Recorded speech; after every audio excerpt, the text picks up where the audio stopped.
Hi everyone, welcome back to another AFTV production. Today we are covering Arsenal's Champions League adventure, Matchday 6 against Monaco of France. And in the studio today, joining me, I've got an illustrious panel.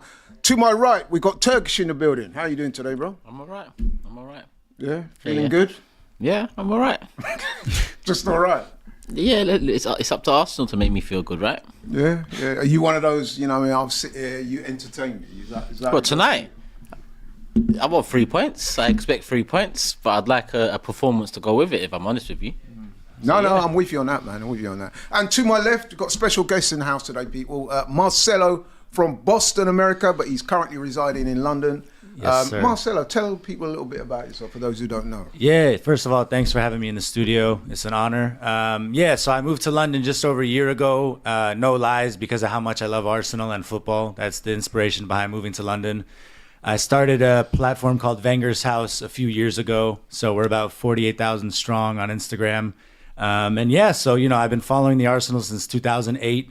So I'm still desperate to see us win something big. It's been a long time.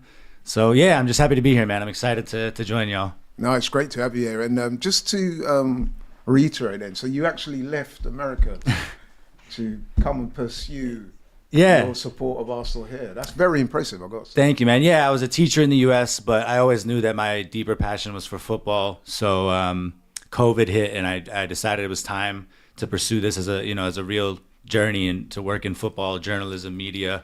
You got to take that leap of faith and then see what happens. So I'm loving London.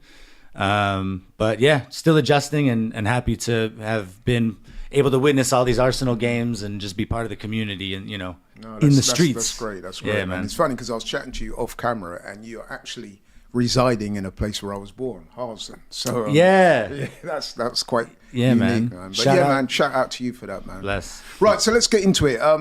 Let's talk very briefly about the starting 11. I know you covered it before, but the team's been announced. I'll just read out the Arsenal team. That is Raya in goal, Partey at right back, Saliba right centre back, Kivior left centre back, Lewis Skelly at left back, midfield trio of Rice, Mourinho and Odegaard, and the front three, Saka on the right wing, Martinelli on the left wing, Jesus centre forward. Now there's been a couple of changes. Notably the Jesus at centre forward. But Turkish, your views on the team tonight? It is what it is, at this point, because we've kind of rotated an awful lot this season. Well, whether we've had to do it from red cards or injuries or lack of form, we've rotated quite a bit, and we're yet to be excited by someone on the fringes, in my opinion. So, Jesus is another chance for you to do something special. Martinelli, it's another chance for you to do something special. Mourinho, I think, I was surprised he didn't start against Fulham, considering Partey was moved out of midfield. So it's a chance for you to now stake your claim to be starting more games week in, week out. So it is what it is. Surprised to see Lewis Skelly in at left back? No, that's the most exciting part of it for me. I like that he's there. Anytime he has played, he's impressed me. It's not quietly impressed either. He's stood out. Whether that's him wanting the ball, picking up tight pockets of space in that midfield role, because he is a box to box midfielder. I've liked what I've seen from him. So if Calafiori's out and we're looking at whoever else can step in, Zinchenko, Kivior, or Lewis Skelly. I'm favouring Lewis Skelly every single time now, because he's potentially the next up in terms of who we're going to rely on for the next few years, depth-wise. And we know what it is with Zinchenko, really. And we don't want to move Timber from right back right now because Ben White's out, so he's integral there. Yep. Over to you, Marcelo. First up, the changes in the team. I said we spoke about Lewis Skelly coming in, Mourinho's coming, and Jesus. Are you happy with those? Or? Yeah, I am really happy with them. I mean, thinking first about Lewis Skelly, I was actually disappointed that he didn't start against Fulham, because I think Timber's one of the best right backs in the Prem. I think that he's way less effective from left back. And so for Arteta to have changed those things up because of injuries, I think it sort of threw us off our rhythm. So it's really good to have a natural left back, inverted left back playing now, starting. In terms of Jesus, I think it's a huge game for him, obviously.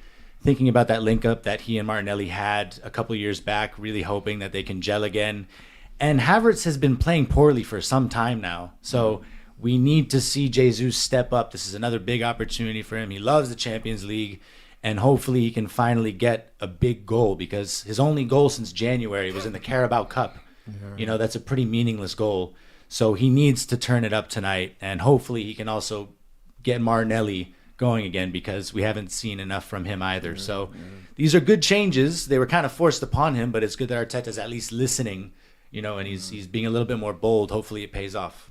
Is it only me that's surprised that, when I say surprised, a little disappointed, I would say, actually, that Sterling's not started today? I mean, this guy, since he arrived after the last transfer window, he's barely featured. And listen, I know he's not set the place alight. I'm not saying that for, by any stretch of the imagination. However, I'm just a little bit surprised that, given that he came to the club, there's a lot of optimism around the signing, the loan deal, sorry. And a lot of people suggesting that, listen, man, this could be a real jack in the box. And he's barely featured, and here he is again on the bench. I don't know what's going on there. What do you think to that? Yeah, I mean, I think it's more just a reflection of it being a poor signing. I don't think Sterling, yes, he hasn't been given enough opportunities, but when he's come on the pitch, he's looked pretty off the pace. And when you think about it being a Champions League game, an important one where we can get closer to securing a top 8 finish, it's hard to justify starting him over Martinelli, who on his day is more than capable of scoring or making something happening. He hasn't been on his day for a while, but I still have more faith in him turning up than Sterling. And especially with him being a lone player, we don't have much investment in him anyways. So I think it's just more showing that it wasn't a great signing to begin with, man. Yeah, I know Turkish is of that view, so we'll go there. You're not having them, are you? No need. Right, let's have a little look at Monaco. Wait, there's 8 minutes ago, so it's only right that we should look at Monaco. From France, as I said earlier, third in League One currently, 14 games this season, 9 wins, 3 draws, 2 losses. They're 12th in the Champions League table. Very similar record to us. I think they're just a place behind us in the current table anyway, in the Champions League. But they've played 5 games, 3 wins, 1 loss, 1 draw. Turkish, what do you make of Monaco? I'm not gonna lie, I haven't seen much of them, if I'm honest with you. I know they're doing well in Ligue 1 this season. I guess the play is more of a level playing field out there now, since PSG are not the superstar team anymore. No. Still the biggest in terms of resources and best. They did finish runners-up in the French league last year. Who? Monaco. Okay, so second season in a row there. But this is Emirates, this is Arsenal, and really and truly we should be, winning this game. And in my opinion, we should be winning it comfortably. It's like I said, I don't know. You say that every game, though. You do. No, most games. But then some people will say I predict losses in some games. It's funny how it's just it's weird the way people take things in. But for me, Arteta's built something in the last 2 years where surely we're confident at home against most teams now. Monaco shouldn't, Monaco, as much as they've done well in Liga the last couple of years, and they've got something about them, we should be beating them. Now, obviously, if you take our recent form and this season into account, because it's been very indifferent from us this season, then I wouldn't be surprised if it's a tight game. I wouldn't be surprised if we can see the City goal. I wouldn't be surprised at these things. I wouldn't be surprised if we don't win this game. But if I put aside the frustration from the league, Premier League, and that form, and what I believe is the realisation we're not going to do it, looking at the Champions League, I think we need to win our next 2 games, because we don't want too much to do in January, considering we're hopefully going to be in the Carabao Cup semi-final, and we're hopefully going to, we are going to be in the first round of the FA Cup anyway, or 5th, whatever round we jump into. So January is already a packed month. Yeah. To make sure we're through in the Champions League top 8, I think we win the next 2 games, home games, Monaco, Zagreb, and then the Girona one is a chance for the rotation and all that. Yeah. I mean, looking at our recent history of Monaco, we played them a couple of times back in the Champions League, funny enough, in 2015. That's some time ago now, obviously. We actually lost to them at home, 3-1, but we did beat them in the return leg at their place. Do you know anything about Monaco? Not too much. I mean, like Turkish, I haven't been able to watch much of them this season. I know that based on what Arteta said, they're very organized. You can expect that from any team that's, fighting for a league in the top 5 leagues in Europe. They're dangerous on the counterattack. So, with us playing a very high line and with an inverted fullback, that's something to be mindful of always. You don't want to be exploited. I know as well, though, that they have a number of players out through injury. So, again, notably Balogun. Balogun's out. And then they have that midfielder, Zakaria, has been playing really well for them this season. The guy that Pochettino forgot about. I don't know if anyone remembers that, but there was a presser where they asked about him and he was like, who? Yes. Kind of crazy. It's like that sub chant. But anyways, regardless of who's available or not, like Turkish said, we're Arsenal. We should be expected to win this game relatively comfortably anyways, so we can't be throwing out these, caveats here and there. We should be doing the job no matter what. It's kind of shameless, man. Yeah. Mm-hmm. They're shameless. Why? Wearing the varsity jacket out on the pitch. That's kind of embarrassing. And the thing is, you're making it look shit with the shorts and the socks. It looks look at what they're doing. Nah, man, the training kit's enough. You come out or the warm up top they call it. Yeah, that's cool. You come out to that. All right, you're warming right. Okay, they put on the varsity jacket to come out. Oh my! And we're gonna get for this. I've got that varsity jacket, but last year's one. It's clean. They've changed the sleeves. It's clean. It's a nice jacket. Since they've clocked that, but this is the thing though. I've got some rare varsity jackets from back in the day, but the thing is they're rare because they wasn't brought out in abundance. It was the armory. One-off drops here and there. Right. Now they've clocked that people are banging these bomber jackets and varsity jackets. They've brought out 3 in the last 6 weeks. That's crazy. Forget the ones from last season. They brought out 3 varsity jackets in the last 6 weeks. Mm-hmm. The way they just latch in onto and they ruin it then because it's like it doesn't become as special anymore. Right. That's a banging jacket. I'm not gonna lie. It's sick. Yeah. It's a banging jacket. It is. They play on the emotions of the old as well with the A. And of course. And not only that, nice, let's be honest, man. Christmas is about a couple of weeks away. So they know what they're doing. They know what they're doing. Promotion. You know what they say, man? The Arsenal FC, the F stands for fashion. Sometimes, we really are about that drip. It's crazy. You've got to give it to their fashion department, man. They're on their game. Definitely. You know what I mean? A couple of super chats to read out just before the players are just doing the perfunctory shaking of hands. So while they're doing that, I'll just read out the super chats. First one is Arteta, 5 years on, no striker, no quality squad depth. Overpaid for players, kept Jesus 2 seasons too long. Remember, this is his first job as a pro. Second super chat, that one was from Oz F. Second super chat from Casino Tone Online. I hope I butchered that name. Do you think Arsenal should go for Jonathan David? Now, let me just very briefly, Arteta does seem to be coming in for quite a bit of criticism at the moment, which is interesting because just after the international break, we went on a really good little run, scoring lots of goals, bashing up teams, and then obviously had that game at Fulham where things didn't go well for us. We got a draw, but to many people it was like a loss. And all of a sudden, Arteta criticisms are coming to the fore again. Just quickly, Marcelo, how do you think he's doing? And, how, I guess I'll say, what's your opinion of him so far? I'm a fan of Mikel Arteta. I think this being his first managerial job, what he's done to build this squad from the ground up and challenge the best manager of all time multiple seasons in a row is commendable.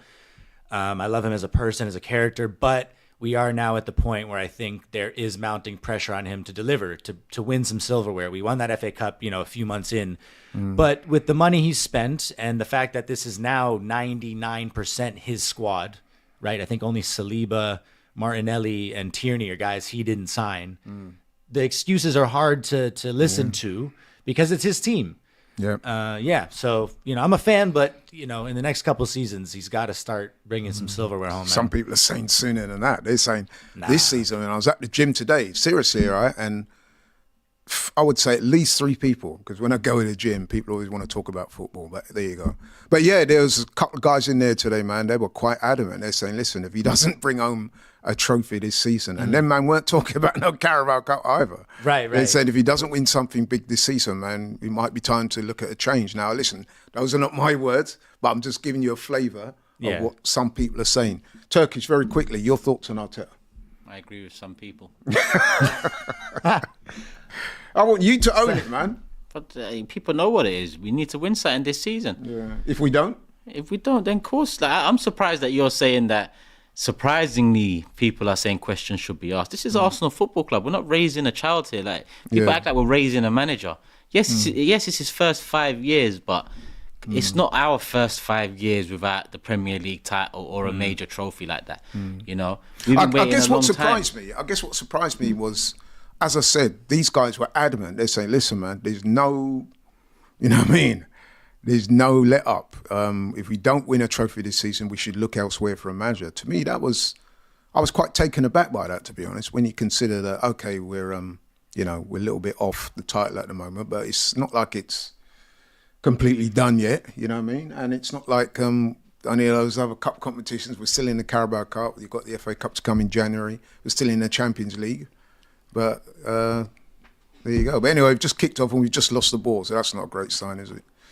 Monaco in green, they're on the attack, play it out to the wing. I was going to say as well in my appraisal just before the match is that with these French teams, without wishing to generalise too much, they always seem to throw up a couple of really good talents in their squad. They do. So you've got to be careful with these guys, man. I think that's something that people don't give Liga enough credit for because, I think on social media, it's always been labeled as the Farmers League. It has. But if you look at, the players they've produced over the last 5-10 years, it's consistently been one of the best. Yeah, that is the irony, isn't it, of that league? Because as you quite rightly said, a lot of people look down on it. Like you said, they call it the Farmers League. It's not one of the top leagues in Europe, I would say. I think the top leagues would be the Premier League, La Liga, and the German League, the Bundesliga. Yeah. But what I would say is that pound for pound, there's probably more talent that comes out of France than most, if not any other country in Europe. Would you agree with that, Turkish? Coming out of France, pound for pound. Pound for pound, I don't know, man. Spain have produced. Spain are up there as well. We're up there, but certainly France, man. I mean, France. Over the years, they've produced some really good players that have done well in the Premier League as well. So but the league is dubbed that because. PSG won all round, like the strength of it. Yeah, there's only a few top teams, and then everyone else, they're just kind of there. And even them top teams, then more often than not, get ripped apart as soon as they become. Like even Monaco's last top team, right? Mbappe here, Fabinho there, Bernardo Silva, all these guys. There was quite a few others as well. Yeah, Montpellier, I think they won the season. We got Giroud the next season after that. So anytime Lille looked good, they actually won it with Cenk Tosun up front a couple of years ago. Yeah, it did. But remember with Hazard and whatnot, and then they got. Yeah, remember we got good old Gervinho. Yep. Yeah. The legend himself. It's difficult. We're still at that. It's crazy seeing most teams in Europe playing out from the back now. I mean, I know it's been a while of that, anyways, but it's just Pep, man. People call him a terrorist. The way all these teams play out from the back. I think he has damaged football, but he's one of the best. Do you think he's damaged football? It's interesting. In what way? I do think so. I don't think the football his success has encouraged has made the game better. It's made it worse. In what way? Expand upon that point. I think in every way. Like look at the top 50 players now to the top 50 players 20 years ago. And it's just like... No, that's interesting. You should say that because Pep is often credited with. What he's done has been nice. Nothing short of You know what people say he's the best of all time. I wouldn't argue against it. But you think there's a downside as well. I just think other eras yielded better football, better players, better product. Definitely. Yeah, like the City team now. I mean, we've kind of replicated their style in terms of we sort of kill all momentum. And we dominate, but we're not always producing exciting football, entertaining football. It's just we have possession the entire game, and then we'll find one or two openings. But otherwise, it's not inspirational. That's a nice switch from Rice. Yeah, that is. Martinelli. I'm happy Marino's starting, man. I think he's deserved a couple more starts than he's gotten. Oh, nice win back. All right, we're Jesus. Straight to the keeper. He needs that though. It's good to get a couple shots early on. He needs some confidence, man. Because that Fulham moment was so bizarre. Oh, you're talking about the ball over the top. So bizarre. He just chose not to even try to reach for it. I was going to ask. It was like he was on a hat trick. It was like he had a hat trick already, and he was like, you know what? I'll leave this one. It was weird. That was but we ended bizarre. up drawing, and that's a guy's. Quick super chat from OzOF. He says, Laurie, do you know what the real proof is? Why do you think Edu Gaspar walked out of the club after building the team before anything was won? Yeah, you know what, right? That is such an Lewis interesting Skelly. super chat, because I was having a chat with an Arsenal fan today on the way in, and we were talking about Edu, and we were both saying, so it's not just him, me as well, there is, I reckon anyway, there's something about that Edu leaving that doesn't hit home with me right. You know what I mean? I think there's more to it than what we've been led to believe so far. I mean, we've been told that he's been offered a new position elsewhere, but it's my understanding that he was offered that job some time ago and he turned it down initially. So if you turned it down initially, why are you taking it now? Like the guy says, before your current project is anywhere near complete. Right. Just wondering. I don't think he started that role, has he? No, he's not. No, he hasn't. Do you guys agree that there is something amiss about this? Or or am I reading too much into it? For me, it's just weird if you think that if you think that we're about to, win a major trophy and stop the rot. Well done. Why would you leave? Oh, It's a great ball, man. Martinelli as well. Great job by Martinelli. great ball by Mourinho. Yeah, Marino. He's a good player, man. Yeah, but oof, that's close. Yeah, Jesus. Should he have got on the end of that? I think he should have. Man, it's a bit too much on it. It's really pacey. But Yeah, if he's on it though, I mean, you can see what Mikel Arteta thinks there. He's he was disappointed. To me, that should be 1-0. But quickly, going back to the Edu situation, I think it's more so just he's an ambitious guy. I think not in a disrespectful way, but I think he's got a bit of an ego about him. Part of the issue was that he wanted to rise the ranks even more at Arsenal than the hierarchy wanted him to. And if you're offered a job where you're getting your salary tripled and you're in control of 3 clubs, it's a very appealing project. I agree that it's a bad look for him to leave, right when we're supposed to really start winning big trophies. And I think that there's no two ways about that. I just think that he should have seen it through. But I don't think that it's a reflection of some deeper underlying power trip or power struggles with Arteta. I think it's just he wanted some, to keep building his trajectory. But then the obvious question is, you were offered the job, months before, and you didn't take it. So why are you taking it now? Yeah, that's a sketchy one. Oh, Saliba, man, he's just too cold. Oh, very nice. Casual Cruyff turn, first touch in the middle of the pitch. Well, though, man. Created 2 chances already. Yeah, Yeah. it's a good sign. Yeah, I mean, we look comfortable, and we should, though, right? But Yeah. we should. As So expected. we need to be putting a few up to really start chatting. Go on. It's interesting because both of those opportunities that were created have come from the left-hand side, and that is the side where people are saying that we've been deficient in. Yep. It is really good to see. It's a good point. So, And Martinelli's been involved as well for both. Yeah, that's a foul all day. because there does seem to be that disparity, don't there, between the left and the right-hand sides. So much so that it's pretty much common knowledge now. A lot of the teams, their clear tactic is to stifle Odegaard and Saka. Yeah. Because in the belief that they think they can take care of the left-hand side. So, yeah. And, one thing that I've kind of wanted to see, and it's a bit, I don't know, a bit bold maybe, but I do think one solution for that would be to play Odegaard and Nwaneri as our attacking eights. Because if Interesting. Odegaard's on the left side, I think that would automatically bring Martinelli into play more. And Nwaneri is clearly extremely talented. Definitely. I think we should try playing both of them, especially given how poor we've been in creating chances from open play. Now, that's very unlikely to happen, but you can dream, Ball played out wide. Lewis Skelly, man, big test for him, but I'm a huge fan of his. It's interesting because Kivior. Too much, though. too much. That's a great hit. that's- Wow. Is that Golovin? Yeah, The Russian guy, that's Golovin. Yeah, Good that's effort. He wrapped his foot around. that's a good hit, He's a man. good player, by the way. Kivior did well there, but then a couple touches too many. Yeah, he didn't get rid of it. This is a hard. Oh, That's not easy, That Oh, the body angle was he had to really wrap around. I think the goalkeeper had it covered, but you're right. It was a good effort. shot. And that guy Golovin is he's a good player. He's been there a while, hasn't he? Yeah, he has. But what I've noticed about Monaco, they're not deploying a low block. If you see, even in that picture there, they had 3 men up.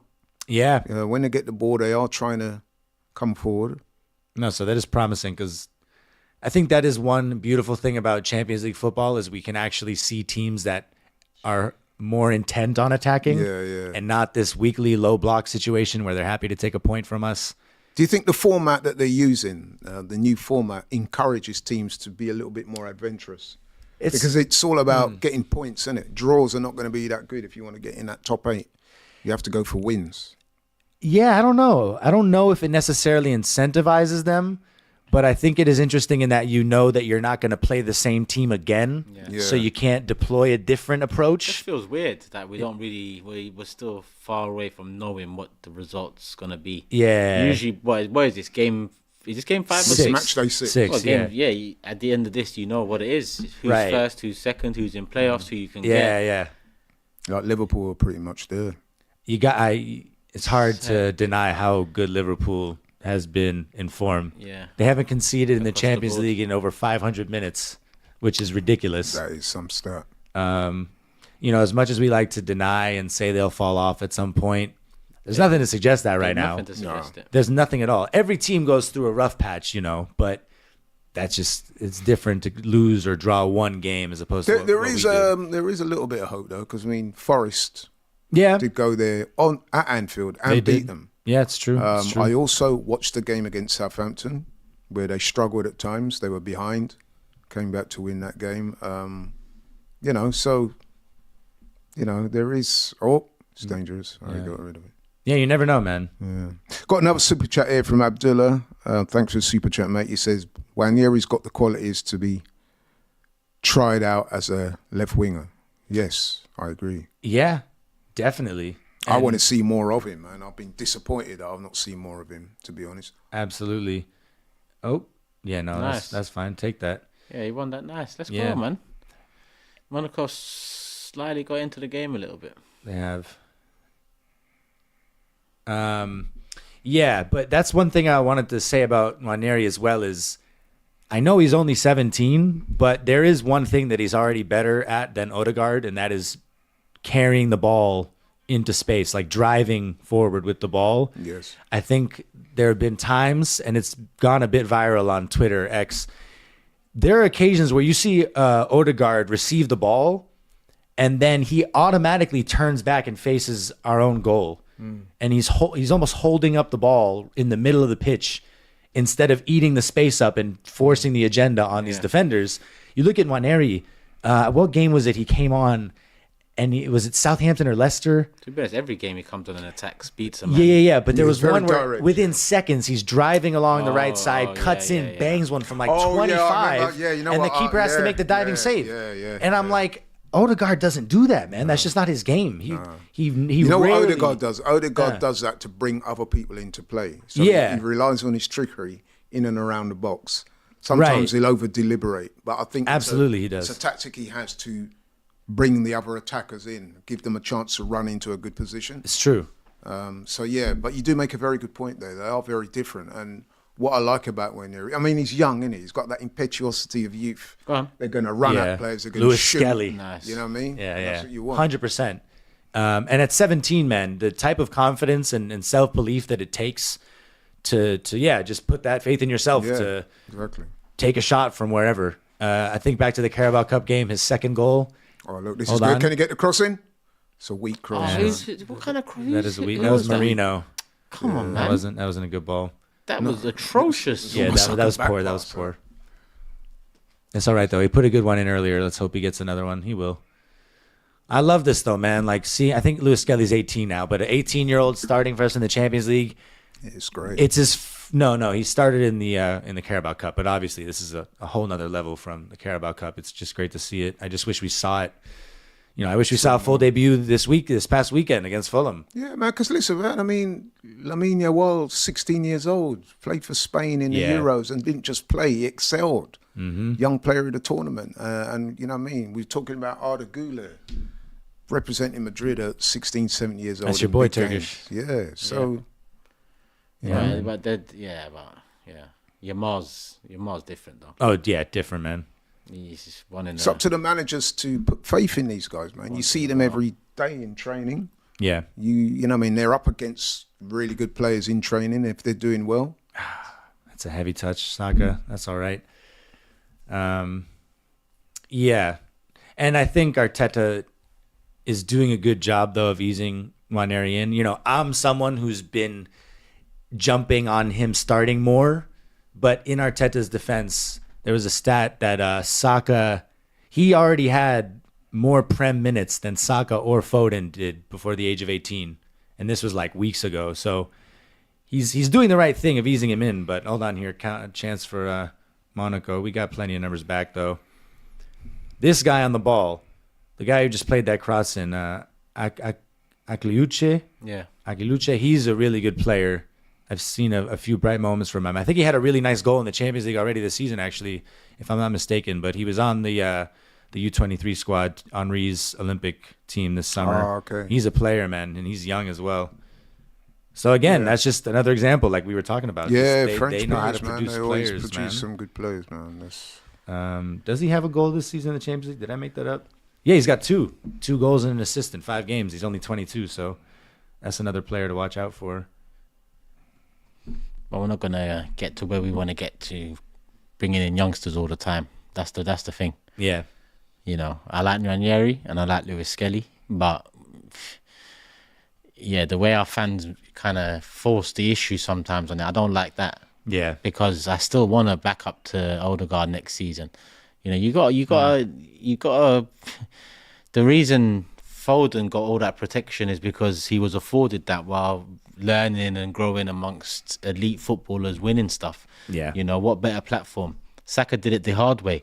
But Carried us. But why are we going to do that to Saka? You was the one to do it the hard way. You came through young on our, put the club on your shoulders at times with others, through a dire period, and then now we're going to do the same with Nwaneri. And we start doing that. I've seen it before. Yeah. Saka, Saliba, these men will move on because they want to be playing with a team that's buying players showing ambition to win the major runners. So yeah, I get it. It sounds nice. You know, it's a Haaland, sounds nice, but Right. you know, at elite level, we can't be going into the seasons relying on 17-year-olds, 18-year-olds. You know what I mean? Definitely not. That's a really bizarre giveaway. That was such Straight to him. easy giveaway. That looked like he meant to give it to him. There have been some really sloppy moments in the first 20 minutes or so from us. Couple early misplaced passes, Odegaard, Rice, Saka. You know, no need to nitpick this early, but you'd want to be, on it properly. from the get-go. Set the pace, yeah. It's quite an open game as well because, as I said before, that it would appear that Monaco are not going to sit in. They are going to try and get forward as they're doing now. Yep. Which is meant to be better for us. Should be. Right. We're at home as well. Mm-hmm.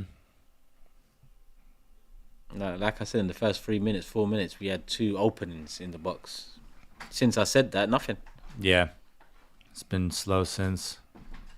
Still early days. Monaco fans enjoying.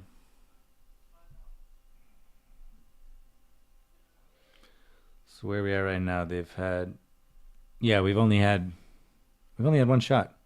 So have they. 1 shot. So fair to them, 1 shot each. Nothing of concern either way, though. Yeah. They're even doing more to press here, but we done well. But who's with Jesus? Holding midfield position, Jesus, but that's good hold-up play, to be fair. That's what we need from him, man. Get involved, There have been times where his body language is really concerning. Yeah, like the other night for that ball over the top.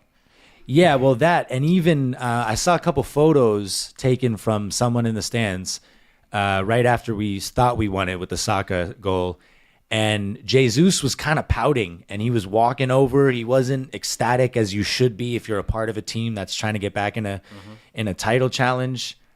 That says a lot. You don't want to judge everything by a photo, obviously, but there have been other moments as well where Jesus should just be genuinely happy for everyone. But I think because of his own personal situation, hold on, Odegaard. Rushed it, man. You didn't need to rush it, Martin. And the other thing is that's not really in his bag. He doesn't really score those curlers. Last season It should be in his left foot. It should. Right. And you know who has that bag? Waneri. Yeah. Again, I know he's 17, but we've seen a couple already this season. That Preston goal was ridiculous, man. Yeah. Top bins. So filthy. Go on. Yeah, this is what I'm talking about, man. I mean, Monaco's a good side, but every team is about it now. They're just trying to break the press however they can. Got super chat here from Nelly Unison. Not impressed. This is putting me to sleep. What's going on? I mean... Thanks for the super chat, anyway. Yeah, it hasn't been pretty. And I will say, I think you do have to be a bit mindful of how much of a makeshift lineup this is, the back four. And especially with how our Arteta plays, sets us up, everything is so connected. And when neither of your first choice fullbacks are playing in Calafiori or Timber, you're going to suffer. Now, we shouldn't be looking this nice from Rice there. Heavy touch, but he made up for it well. He's driving. It's nice to see him driving. Too much, though. Yeah. Again, should have got rid of that sooner. 100%. Should be ours. Yeah. Yeah. You got to just find a pass there, man. You did really well. Haven't seen enough of that from Rice this season, though, man. Nah. Just driving through the midfield with the ball. That was nice, but he should have laid it off when he first got in. Yeah, agreed. I have a bit of a theory, though. I think our defensive injury curse right now is a bit of karma for Arteta. That didn't go off. Is this guy mad? Even I saw that from here. Lino. I mean, it's ours. Expand on that karma point. Because in 5 years, Arteta has signed 2 attackers. In 5 years. Jesus and Trossard. That's a poor ball. Yeah, that is poor. Technically, we signed Havertz as a midfielder. But for you to sign only 2 attackers in 5 years and then sign 10, 12 defenders, for me, it's almost a bit of karma of, well, you didn't want to... Hold on. Monaco with the ball at the top of the box. We did well to push him back a bit.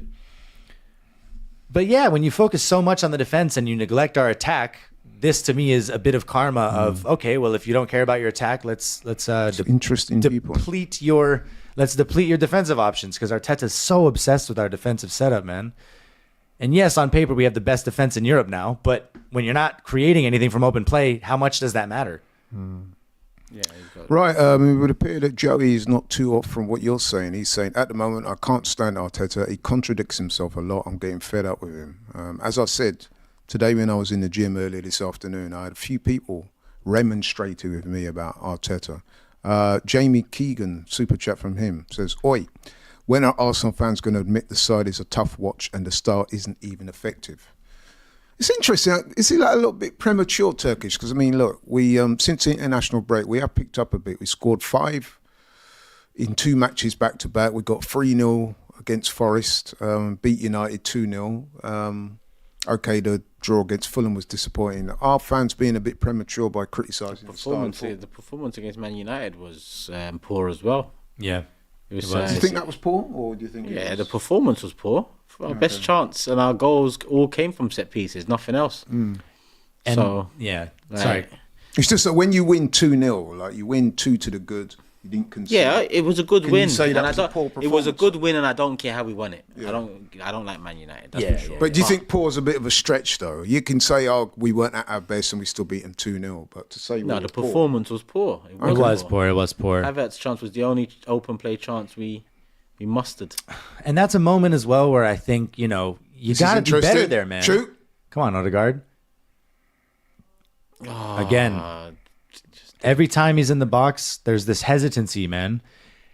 We see him score goals inside the box, but they're always the cutback. It's a first-time finish. When he has a moment to try to sort himself, it just doesn't come off. He's got the technical ability. Like, that wasn't a bad effort. It wasn't. He took too long to try, I think. Right. But I do that. 2 seasons ago, 15 goals. Yeah. from there, you know, I know last season he got what 11, 12? He did decent return. Yeah, I expect numbers between that, you know, 12 to 15 from him consistently now. Right. But going back to what Jamie said in the super chat, thank you, Jamie, is that I kind of, you know, to some extent, I agree with him. We aren't a pleasant watch a lot of the time. Yes, we did score 13 goals in 3 games, right? We obliterated Sporting away, which was impressive. West Ham, but we always batter them at their ground now. And the Forest game was a good performance. But I was at the United game as well, and I found it funny in the moment, obviously, but you have to understand from rival fans' perspective how mad it is that the most noise we made was every time we got a corner kick. And even from our own fans, there was an element of irony in it. Like we were almost egging ourselves on because, hold on, ball over the top, Jesus. Nice. Oh, he's Come on, in. Jesus. Oh, he's missed it. Is he on? He was on, wasn't he? Yeah. Jesus, man. I'd sell him now. Man. Forget subbing him off. I'd sell him now. 25 minutes in. Are you mad? How can he miss that chance? Am I going crazy? Yeah, time. Nah, he had the whole- If he had the Kivio whole was goal. running through on that, I'm saying you're scoring that. I cannot believe he's missed that. I can actually. No. This one's special. Trust me, I'm with you. But this one here, Unfortunately, is the I creme can't. de la That's creme so of misses. embarrassing. That was really embarrassing.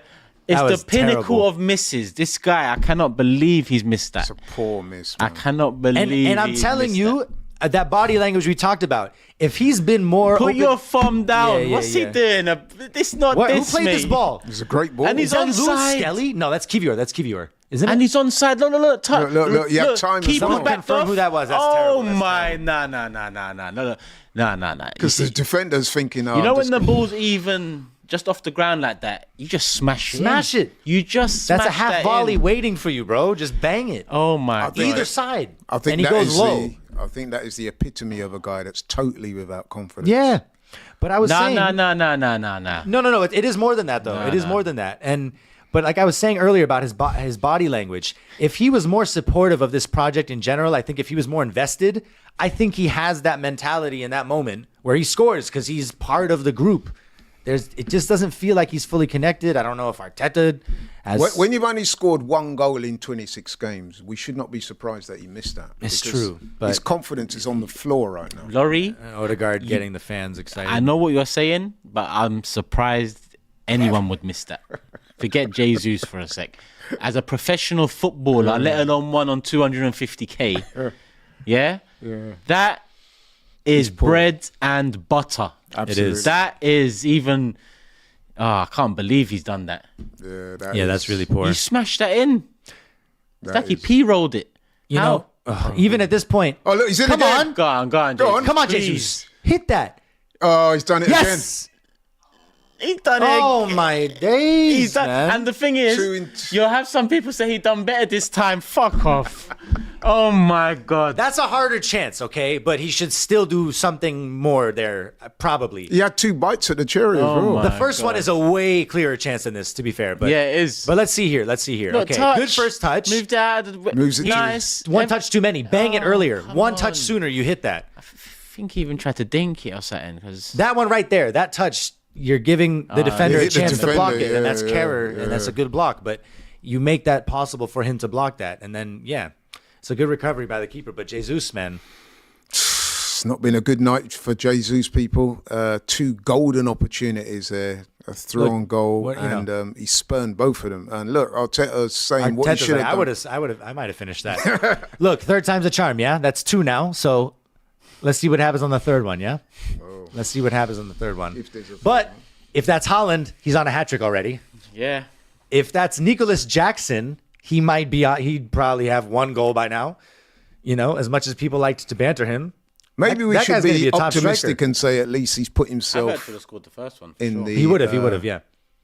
No, it's true, and you at have to least- say that. Yeah, We've got to gotten give in him some decent credit, positions. Yeah, is that he got himself in position to score. but I need confirmation. I think that was Kivior. There you go. I think we just have somebody interrupt the stream. I don't. We'll get security to remove him. Well, at least Arsenal are in the ascendancy. We're looking dangerous. Nice, go on. Well done. Go Saka. on, Saka. Go on. Read that. Wow, well Whoa. done. Has He got did a well, corner though. there? This Is that a corner? For someone who's got 6 inches on him as height wise, that he did really well. Saka. People sleep on his strength, man. People don't realize how strong this kid is. Yeah, he is. Like he shouldn't have even been able to get around to that ball. Really. What's he giving? Goal kick? Yeah. Yeah, It was a goal. I think kick. it was. Yeah, it was a Saka. That's Salisu. He used to play for Southampton, didn't he? In the Premier League. Yeah. I think you're right.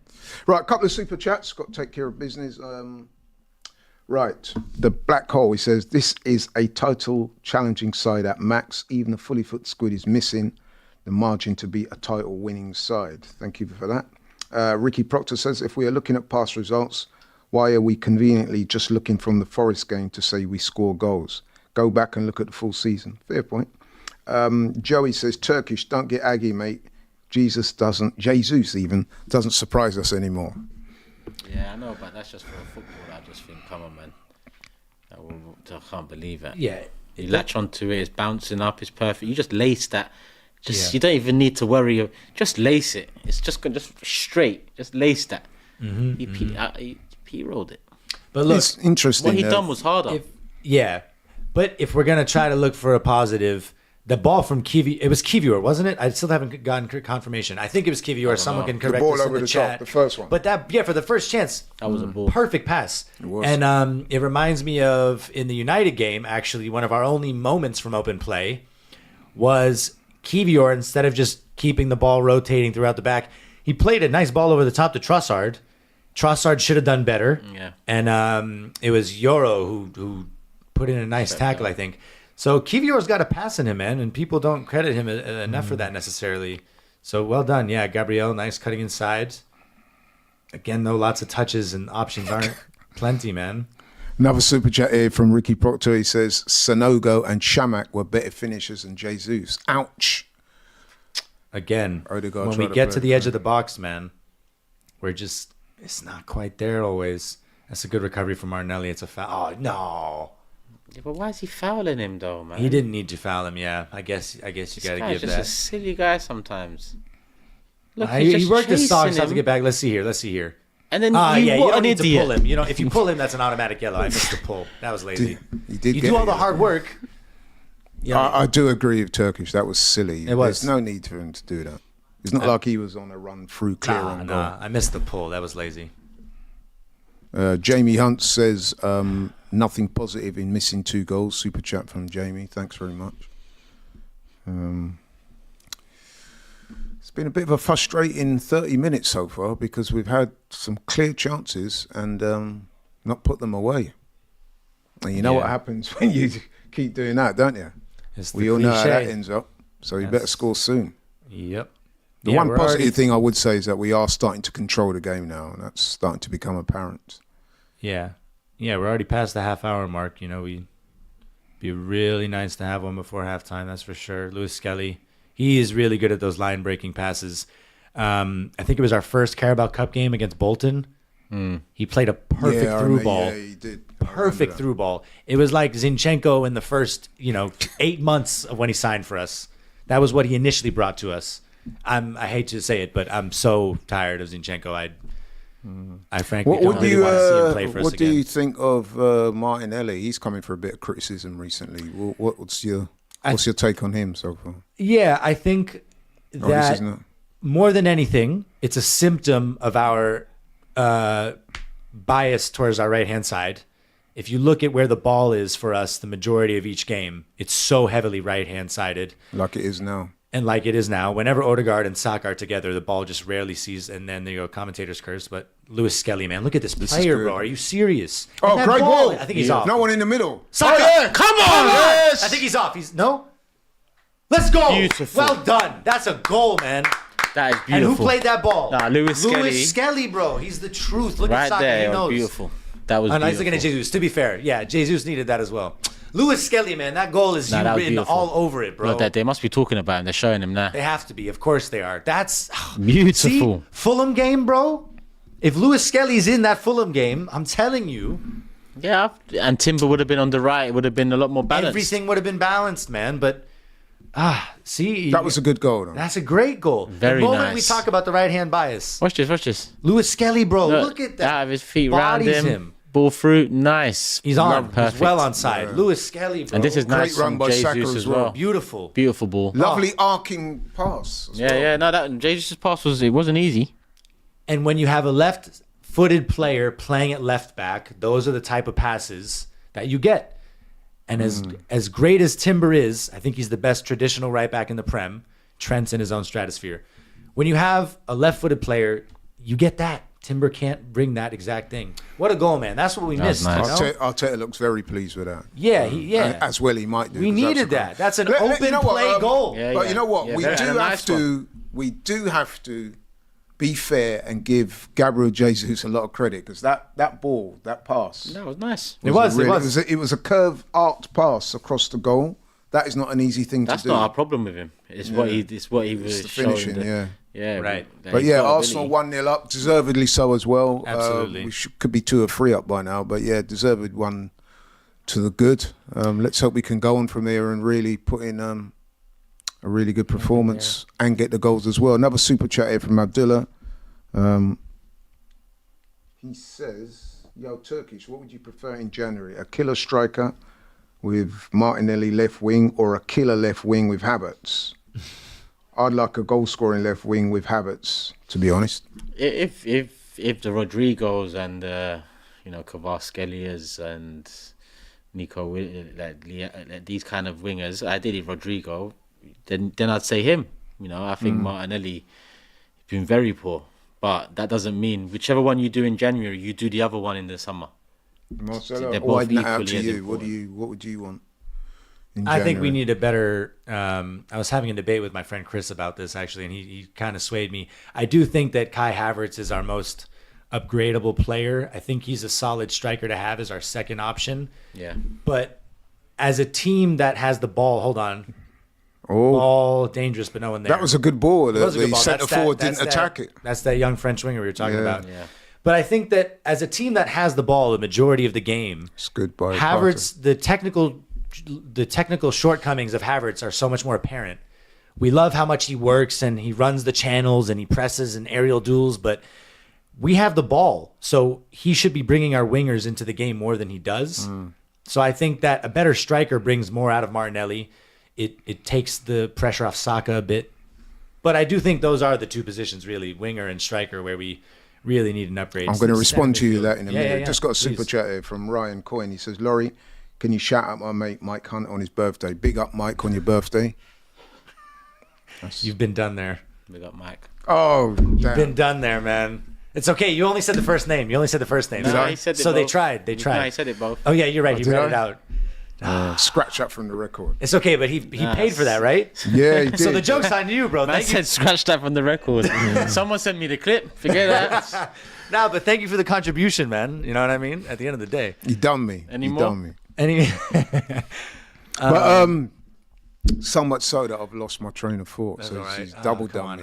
now. Yeah, so we was having that conversation in the building Right. before the game, and I was very unequivocal on this. I said we need a striker. I'm sick of this.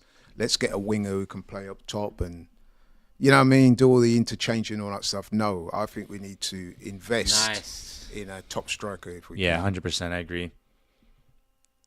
Yes, but see, open up there. see, man. he goes straight back to He Saka. lacks that touch. Like, oh, that's nice. That's nice. Oh, okay. Hey, Unlucky. Martinelli, that's a good ball. Unlucky. Okay, I'll eat my words there, but still, you see every time Odegaard reverts back to the right when Martinelli's there before this happens. That's not an easy chance, to be fair. You had a That's bit not more easy. time though, don't you think? They should have probably Maybe. been a bit more patient with it. Yeah, I think he snatched at that a little bit. but that's encouraging. That's definitely encouraging, and it's good to see Partey actually getting up there to put a ball in. Yeah, it was a ball as well. Yeah, it was a good ball, and he's not the most. He's not always got the legs, especially from right back. But, to be in December 2024 and Thomas Partey is our starting right back is long, man. It's long. Needs must, right? Yeah. Oh, come on. Let's go. Oh, Let's go. Come on, Martin. Let's go. You got to finish Let's this. go. brother. Oh, my man, that's the even worse gosh. miss than These men are on a Jesus. clown show tonight. You know that because the misses we've produced tonight, I cannot believe I cannot believe. That one was a worse miss than Dink Jesus. that over him, bro. No. Dink it. They're both atrocious. He did really I think well the there. Jesus one is worse. I really do. Doesn't matter. Only 'cause he's a They're striker. They're both terrible. They're both terrible. Only 'cause Dink he's it, bro. Oh, scoop it. Scoop that over him. Be cheeky. What is he actually doing? He's trying to place it. That's what he's doing. It should be 4-0. No, but that 3-0. is- 3-0. It should be 3. That's so frustrating, man. All right, 5 minutes left in the half. There's enough time for us to get another one. We're generating chances now. Wow. Monaco's been a little bit sloppy.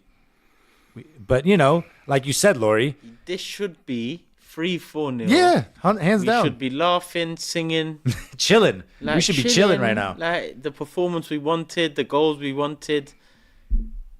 Yeah. I'm actually, I'm gobsmacked at a couple of these misses. Yeah. I think that's 3 one-on-ones. Well, the Jesus the one second wasn't quite. Jesus one I'll allow. That's trickier. because Yeah. The guy caught up, got a That's a block foul. in, but he Luka still Lewis should be Skelly, doing bro. I better. love this One-on-one. guy, man. But the other two, if that's XG, the other two, surely it's 1. Surely that Yeah, XG yeah. is 1. All right, Turkish, guess right now what our XG is currently at this point in the game. I'm not expecting it to be on point. It's so hard to even Because know. they won't class that as 1. They'll probably class know. it as 0.74 or some shit. Well, we have had 2 of them, 1.4. We scored that goal. The most useless. That goal was a stat high XG. ever. Let's XG. just I mean, say at the end of the day, we all saw 1.95. Not too. Okay, 1.24. You see, this is why XG is bullshit. I know. Yeah, and I think you Because can- Saka's one is an open goal. right. That's basically that That's- should be like a 0.8, that's- 0.9. yeah. basically. And then you have Jesus' one, which is, come on. And Yeah. then It's a Odegaard's one is 1v1. a Odegaard one-on-one for 1v1. 30 Yeah. yards. That's why XG, we just throw that out the window, man. We don't. Yeah, there's only so much. Oh, nice. Go on. Come on, Oh, Odegaard. another chance. And he spurned it again. Days, bro. Martinelli Hey, this what's, time. is this a joke? It's a competition to see who I could. feel like this. Have you lot got a videotape on or some He's shit? offside. That's some. Okay, thank goodness for that, bro. No. Thank goodness. It's not really. Because he's he- still- I'm He still still should finish it. embarrassed. He's got to he finish wouldn't it. have known, would he? Nah, wouldn't he's have got to known. finish that. He's on. It's not even. He's on. He's on. He is on. He would have been on. Yeah, he's missed. Oh.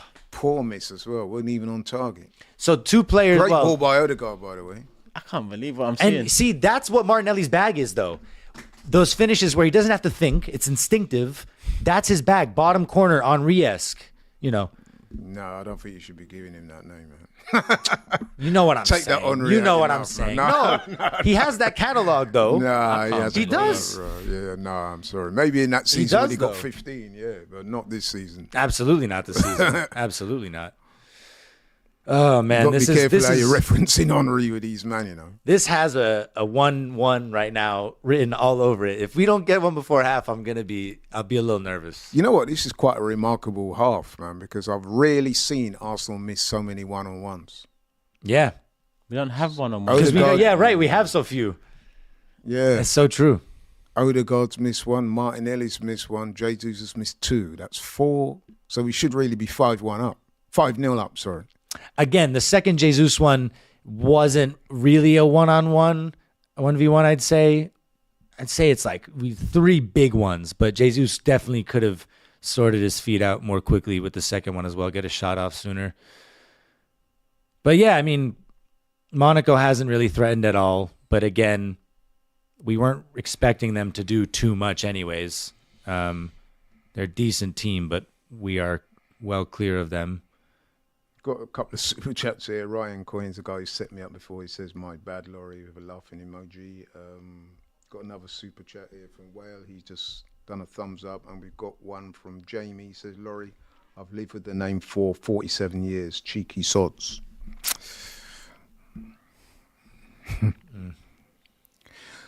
Yeah, man. What a half. That man got to do laps. If this was 20 years ago, bro. Half time, they should not even go in laps. Yeah, What just is stay it? out on the pitch. Odegaard, Drake Martinelli, and says, drop and give Jesus. me 50. They need to, yeah. Nah, Team Kendrick. listen. Team Kendrick. I'm gonna put that out there now. Drop and give me 50. But who was the manager? The whole city manager. He's escaping my name. He's escaping me right now. Phil Brown. The guy who left for the halftime talk. He made them sit Did it on the pitch. Yeah, Oh, yeah, Phil. yeah, it was him. Yeah. Jimmy Bullard and them, man. Yeah. That's what if Arteta pulled that, we'd never hear the end of it.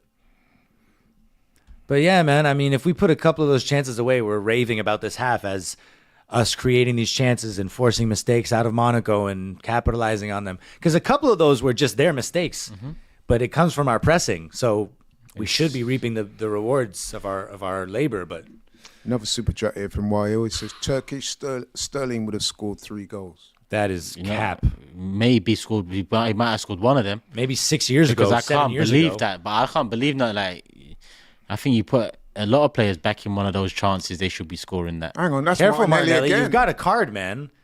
Hey, He's already on a card. Yeah, and Kerr's saying, hey, Monaco are asking for it. there's no need for that, bro. What do you think? No, that's not. It's not a second yellow. It's not a second yellow, If he's not but on one, that might be a yellow. Yeah. Listen, man, you can't be doing this. Again, another You know what? mistake. They'll probably take him off in the. I was gonna say, at I half think time. that would. I wouldn't be Because surprised. Jesus, well even done. though he on, never guys. got another yellow. Let's go. Great touch. Even though he never got a yellow, I'm pretty sure the referee's got it in the back of his mind. Listen, man, I've let you off there. You Yeah. do that again, and you're gone. Martinelli's a little He's involved again. eager, man. Yeah, that's a Is two that fouls in frustration quick showing through, succession. do you think so? Yeah, because he knows he's just been terrible. Why are they showing? Oh, they're probably debating whether this one should be a second yellow. I mean, I think you make a good point. If he hadn't, have It's a- got the that's a first last one, warning, He could though. very well have got one for that. yeah, definitely. It's one of those ones where the referee's not trying to. Well, at least they have sense, man. This reminds me how poor the Prem refs are. Because if that's a Premier League game, there's a decent chance he sees a second yellow there. Suj says, big up gents. On current form outside of Saka, our forwards are performing like a poor Nicholas Bentner. Wouldn't surprise me we draw this game now. I mean, it's possible until we put it to bed, man. That could happen. Shouldn't, but yeah, half time with 1-0. It seems like that's what it's going to be. You know, they have a positive team talk come out with something different. If they get a goal. We are now in added time. Actually, are we? Nah, is done. that Nope. it? That's Done. done. That's it. That's Done. very No, rare. Done. That's it. There's only 1 minute of added time. Yeah, actually. there you go. So there we go. Arsenal 1, Monaco 0. I mean, let's be honest, man. Monaco started decent, but fairly early into the game, Arsenal took over, and towards the end of the half, were almost in complete control. They are 1-0 to the good. But the story of that first half, I think we can all agree, is the missed chances. 4 golden opportunities spurned by Arsenal. They should be 5-0 up. Marcelo, give us your thoughts on that first half. I think compared to what we've seen the last couple of games, it's at least encouraging that we've been in these positions where we have these chances. At the same time, though, a lot of these chances were from forcing a mistake out of Monaco and then failing to capitalize on them. So it's not entirely even our open play brilliance. The goal itself was very refreshing. We haven't seen a goal like that in a while. And so that was a good sign. So it happens when you have a proper left-footed player at left back. But yeah, it's still set up for us to drop 2 points if we don't put the game to bed. So we got to put our finishing boots on at halftime, hopefully. Yeah. Turkish, your thoughts on the first half? It's funny because when you have games at Fulham, you say you might need a striker, clinical chances. You don't get many in certain games, and you want him to be clinical.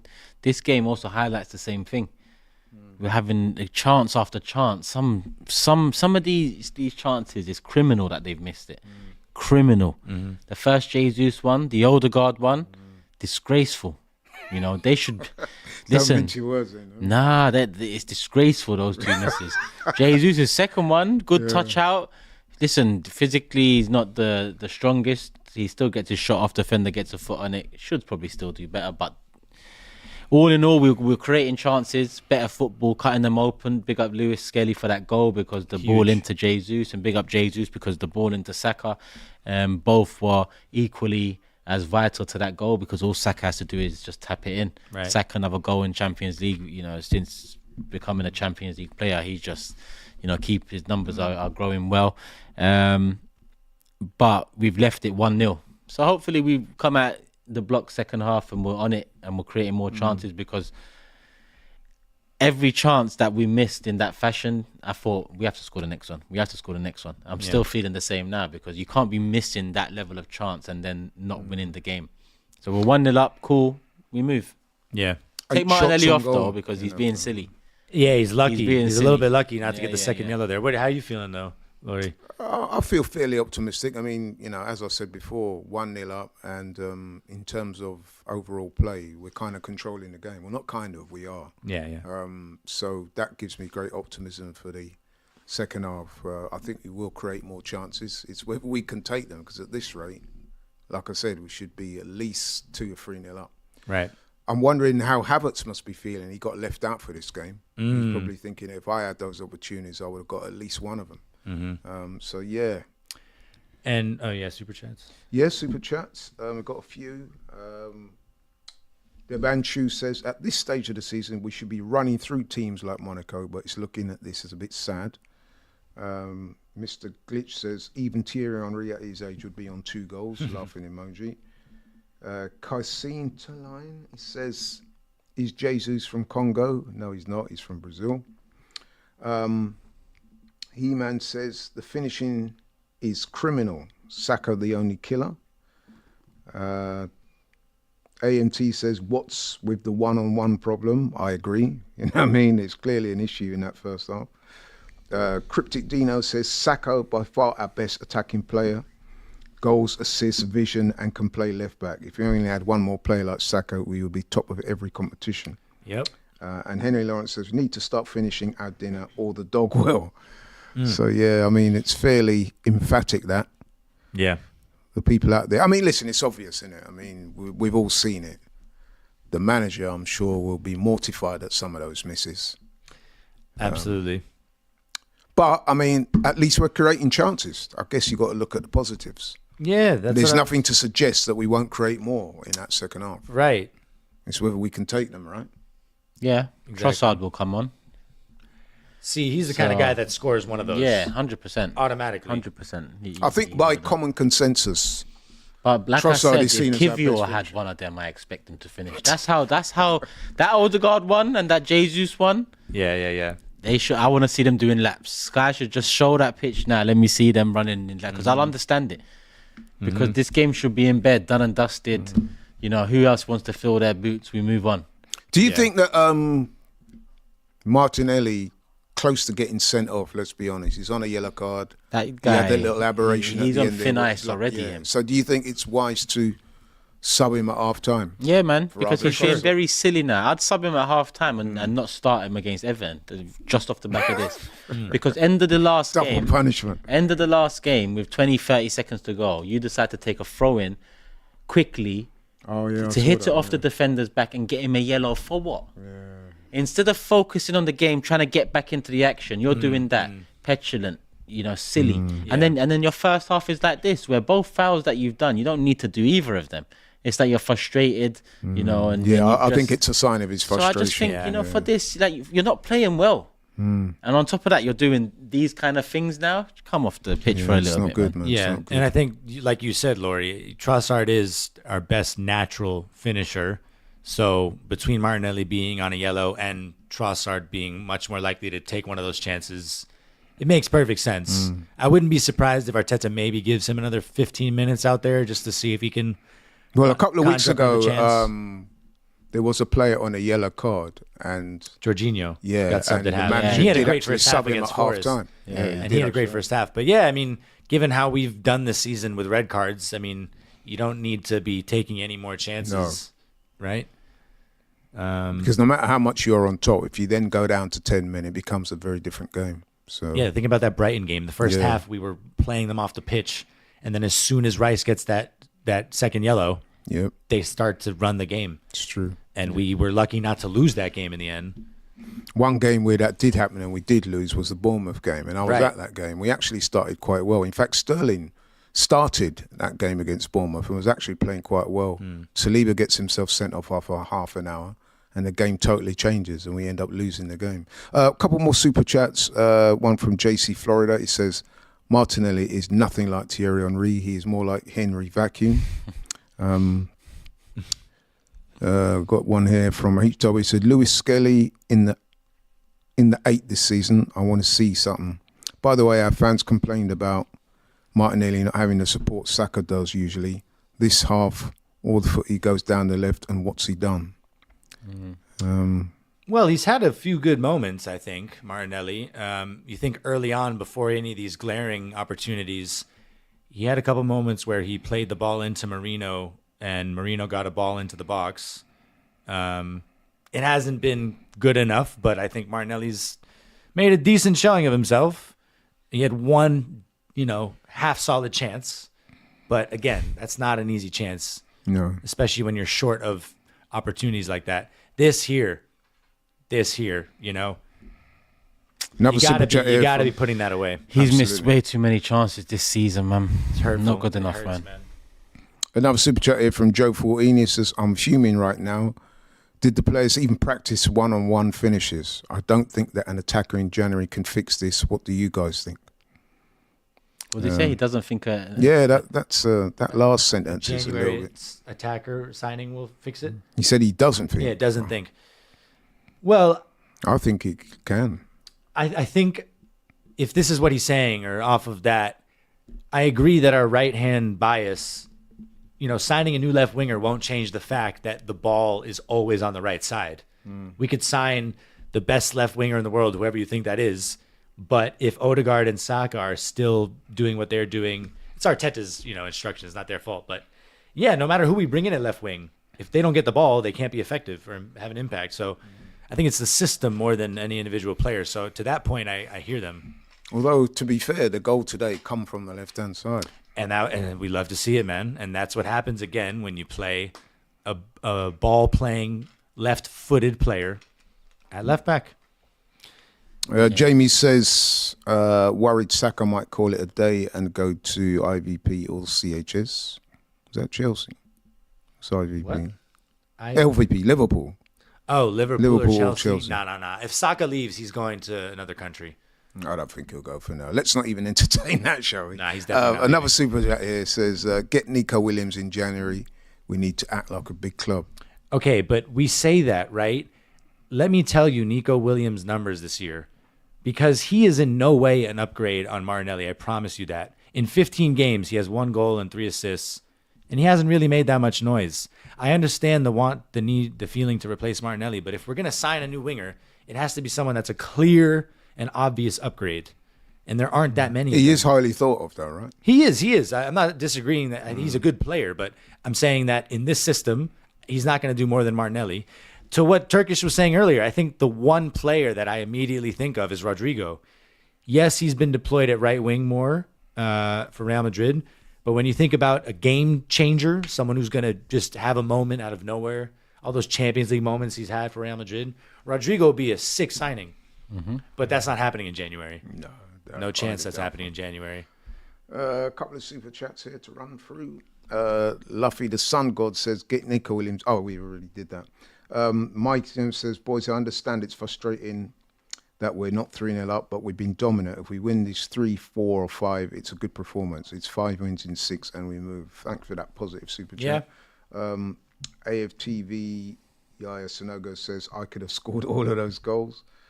You probably could, to be honest. Another super chat from Esso says, if it was Havertz instead of Jesus, he wouldn't be getting these chances. Jesus gets the credit for the position. We did actually say that we did credit him for his positioning on 2 of those. So we did pick up on that. So yeah, I guess that's a good point. Dual Citizen says Arsenal needs better creative midfielders than Odegaard. Interesting. A couple of weeks ago, Odegaard was being seen as the saviour and the missing piece in the jigsaw. Quality, man. Yeah, better than him that's a wild statement. Need someone different. Yeah, exactly. Not to replace him. We just need to stop being so reliant on that She right-hand says side. Nico Williams and Martinelli's contribution this season, question mark. I mean, you've just read out Nico Williams not had the best of seasons. Yeah. Another one here from Nico says Martinelli is a glorified left back and that one good season was him securing the bag. He should go in January. Palmeiras need an Endrick replacement. Bit harsh, that. But In Martinelli's debut season and next season, my first instinct judging Martinelli was that he could either be our Rashford or our Federico Machado. Martinelli's, a lot of people not happy, man. Paul says, agree with Turkish. Saka is our minimum standard for any attacker. Martinelli is a squad player. A lot of people not happy with Martinelli, man. He's not had the best of halves, and he's almost nearly got himself sent off. So it'll be interesting to see what the manager does at half time. That's nothing new, really, though, with Martinelli. It's just we're wanting to see something different. Yeah. I'm just looking at the table now as well. As it stands at half time, we're fifth if all the results stay the same. But Barca are drawing at the moment. Dortmund are drawing there. They're above us. So they'd go further above with wins. But fifth, 13 points. Leverkusen above us because they've scored more. So I guess this is where the goals matter and the goal difference Goals might could matter. very well matter. But then again, I just don't know the impact of first to eighth later on. I know there is some sort of an impact. I don't think.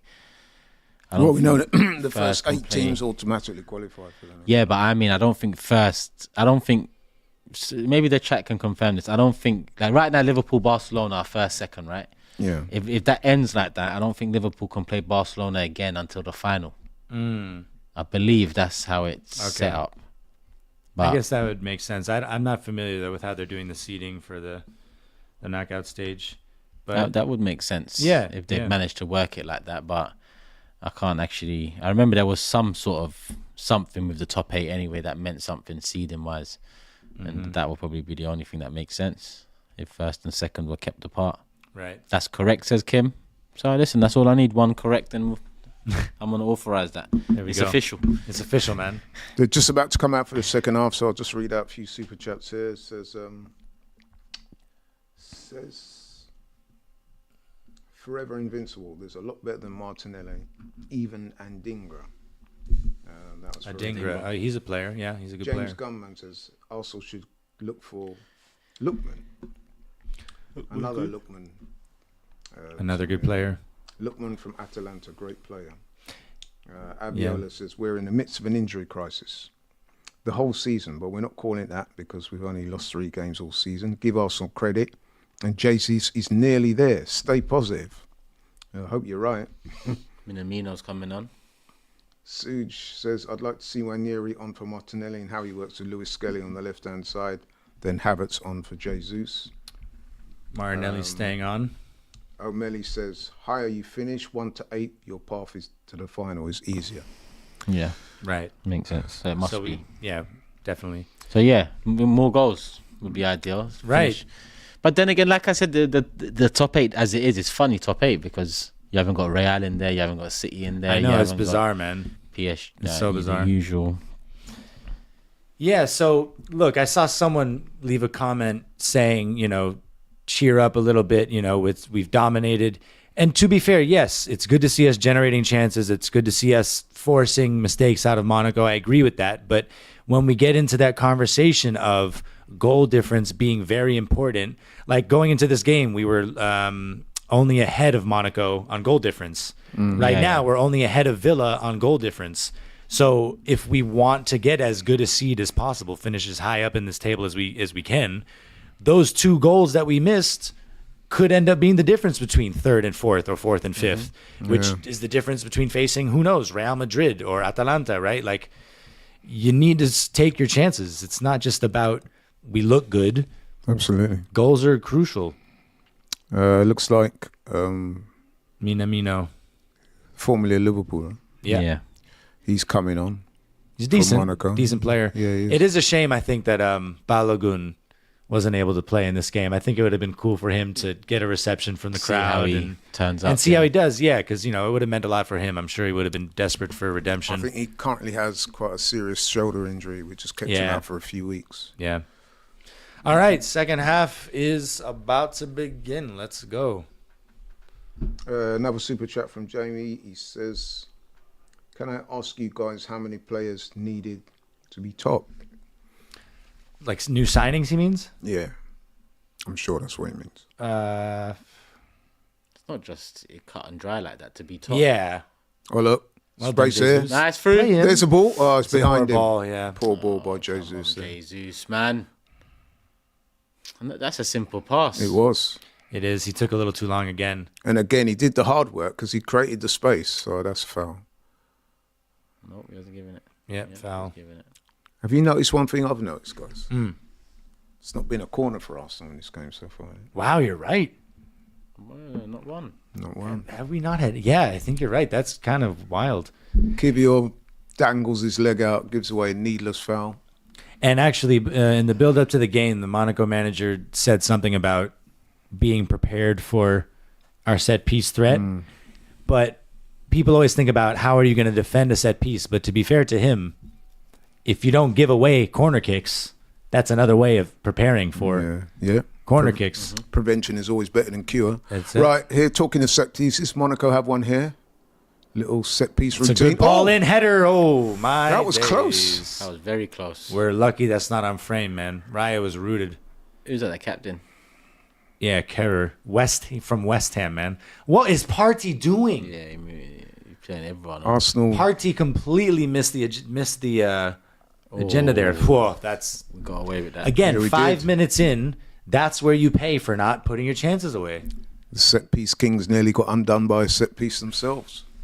Not even 2 minutes in. It's Oh, the 47th minute. That is poor Marino. That is really Marino's poor, giving yeah. it It's a sloppy start, man. Yeah, sloppy. Really We're only sloppy 1-0 start. up.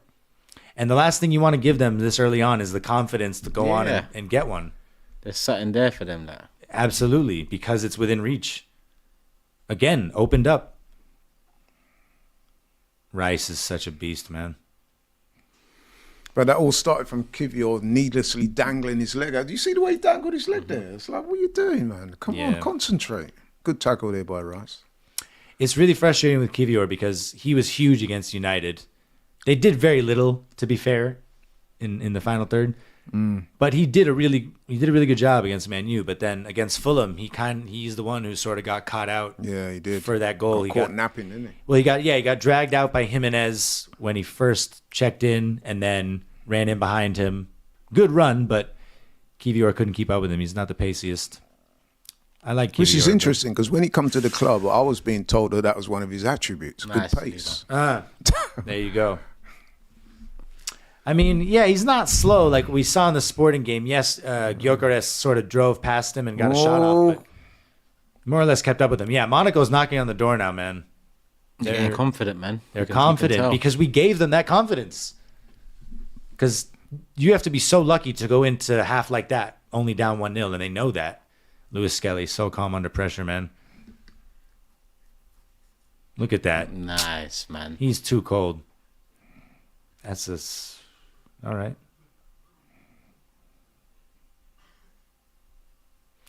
That's such an asset to be able to produce a player like him, man. Doesn't cost a penny. That's serious.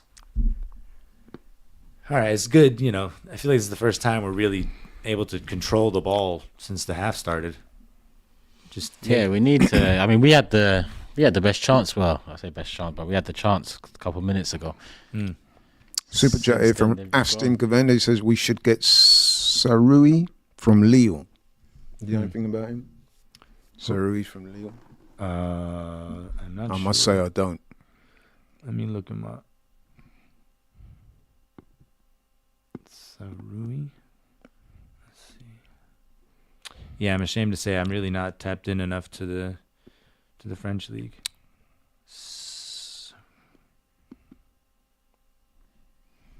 How do you spell his name? Sahroui. Lille played earlier, innit? They played earlier. I think they won. Oh, from Lille. Yeah. Lille. Another French club. Yeah, I won't lie. I'm not familiar enough with him. Left winger. Got a Oh, few that was a assists. poor pass from Martinelli there. Yeah. Hospital pass even. Man, should be off already, but it'll be coming off soon. I'm surprised he's still on. Yeah, me as well. But I think, yeah, like you said, I think he's going to be taken off within the next 10, 15 minutes. Because you would have thought the manager would have really been burnt by red cards this season. You would have thought the manager would play it safe. Right. It's not like he hasn't got options. You've got Trossard. Oh, They're you got playing good Sterling. one-touch football. Yeah, they're looking Like they're trying to make something got happen. a super chat here from Jert Haggis. This is addressed to you, Marcelo. He said, what made you want to support Arsenal? It's a good question. So when I started playing football, I was around 11 years old, and I was a fan of Cristiano Ronaldo because that's when he first ascended to his first Ballon d'Or. Right. So I was watching the Prem, and because I was a Ronaldo fan, I liked United, but I always had an eye on Arsenal for the style of play, and Henry, of course, I knew who he was.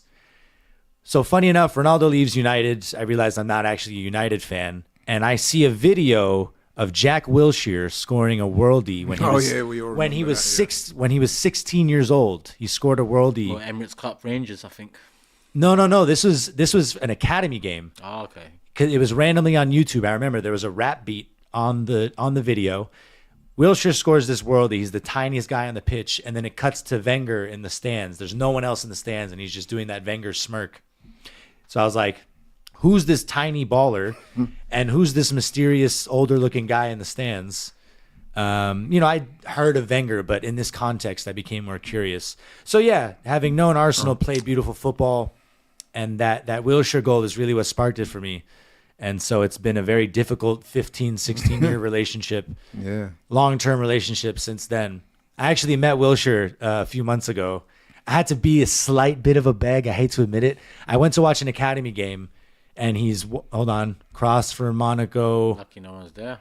Yeah, really lucky no one's there. They keep still up have with it, though, at the top of the box. They're still a threat, man. They're still a threat. And the longer this goes on, nothing. The longer this goes on, the more confidence they're going to have. Yeah. But yeah, I went to an academy game, and Wilshere was there just to support. So I had to run up to him real quick and was just like, yo, man, you're the reason I'm a Gooner, and just shook his hand. I didn't even want a selfie. That would have been too much. But yeah, but listen, if he's the reason, then... Yeah, that's my guy, man, and it's such a shame, how his career went, because we can all talk all day about how much potential he had and just such a unique player. He was really like... I don't remember the exact quote from Wenger, but he said, English blood, but Spanish DNA or something like that. There's Martinelli. What can he do here? He does get round him. Decent cross. It's a decent ball, Or you could say it had too much on it. A little bit, but a taller player maybe. If Havertz is in there, maybe. But yeah, a little high. But yeah, so the style of play, and then Wilshere and Wenger. That's why I'm an Arsenal fan. And all I've ever seen us win is FA Cups. I can't be too, I have to stay grateful. I know how many clubs go decades without seeing silverware, but we're tired of FA Cups, man. We have the most of them out of any club. And yeah, it's been 21 years now without, big boy silverware. So long overdue. Vlahovic has scored for Juventus 1-0 against Man City. That's massive, because Man City were below us. So that puts... They're 22nd. Is the table updated, right? Vlahovic, of course, we were linked with him. Yeah. 2 years ago. And I think their agent kind of used us to get a move to Juventus in the first place. So it would appear. So yeah, Juve's still well below us. They're only in 14th still, but that leaves City in 22nd. Jeez. So they are barely... Yeah, they only are a few season points from hell for City so far. Yeah, really. And of all seasons for it to happen, it's when we're off the pace. You couldn't make it up, man. Right, a couple of super chats here to get through. Right, M. Key Gunner 24, he said, I'd keep Martinelli. He can walk, win at the weekends. Sure about that. He can what?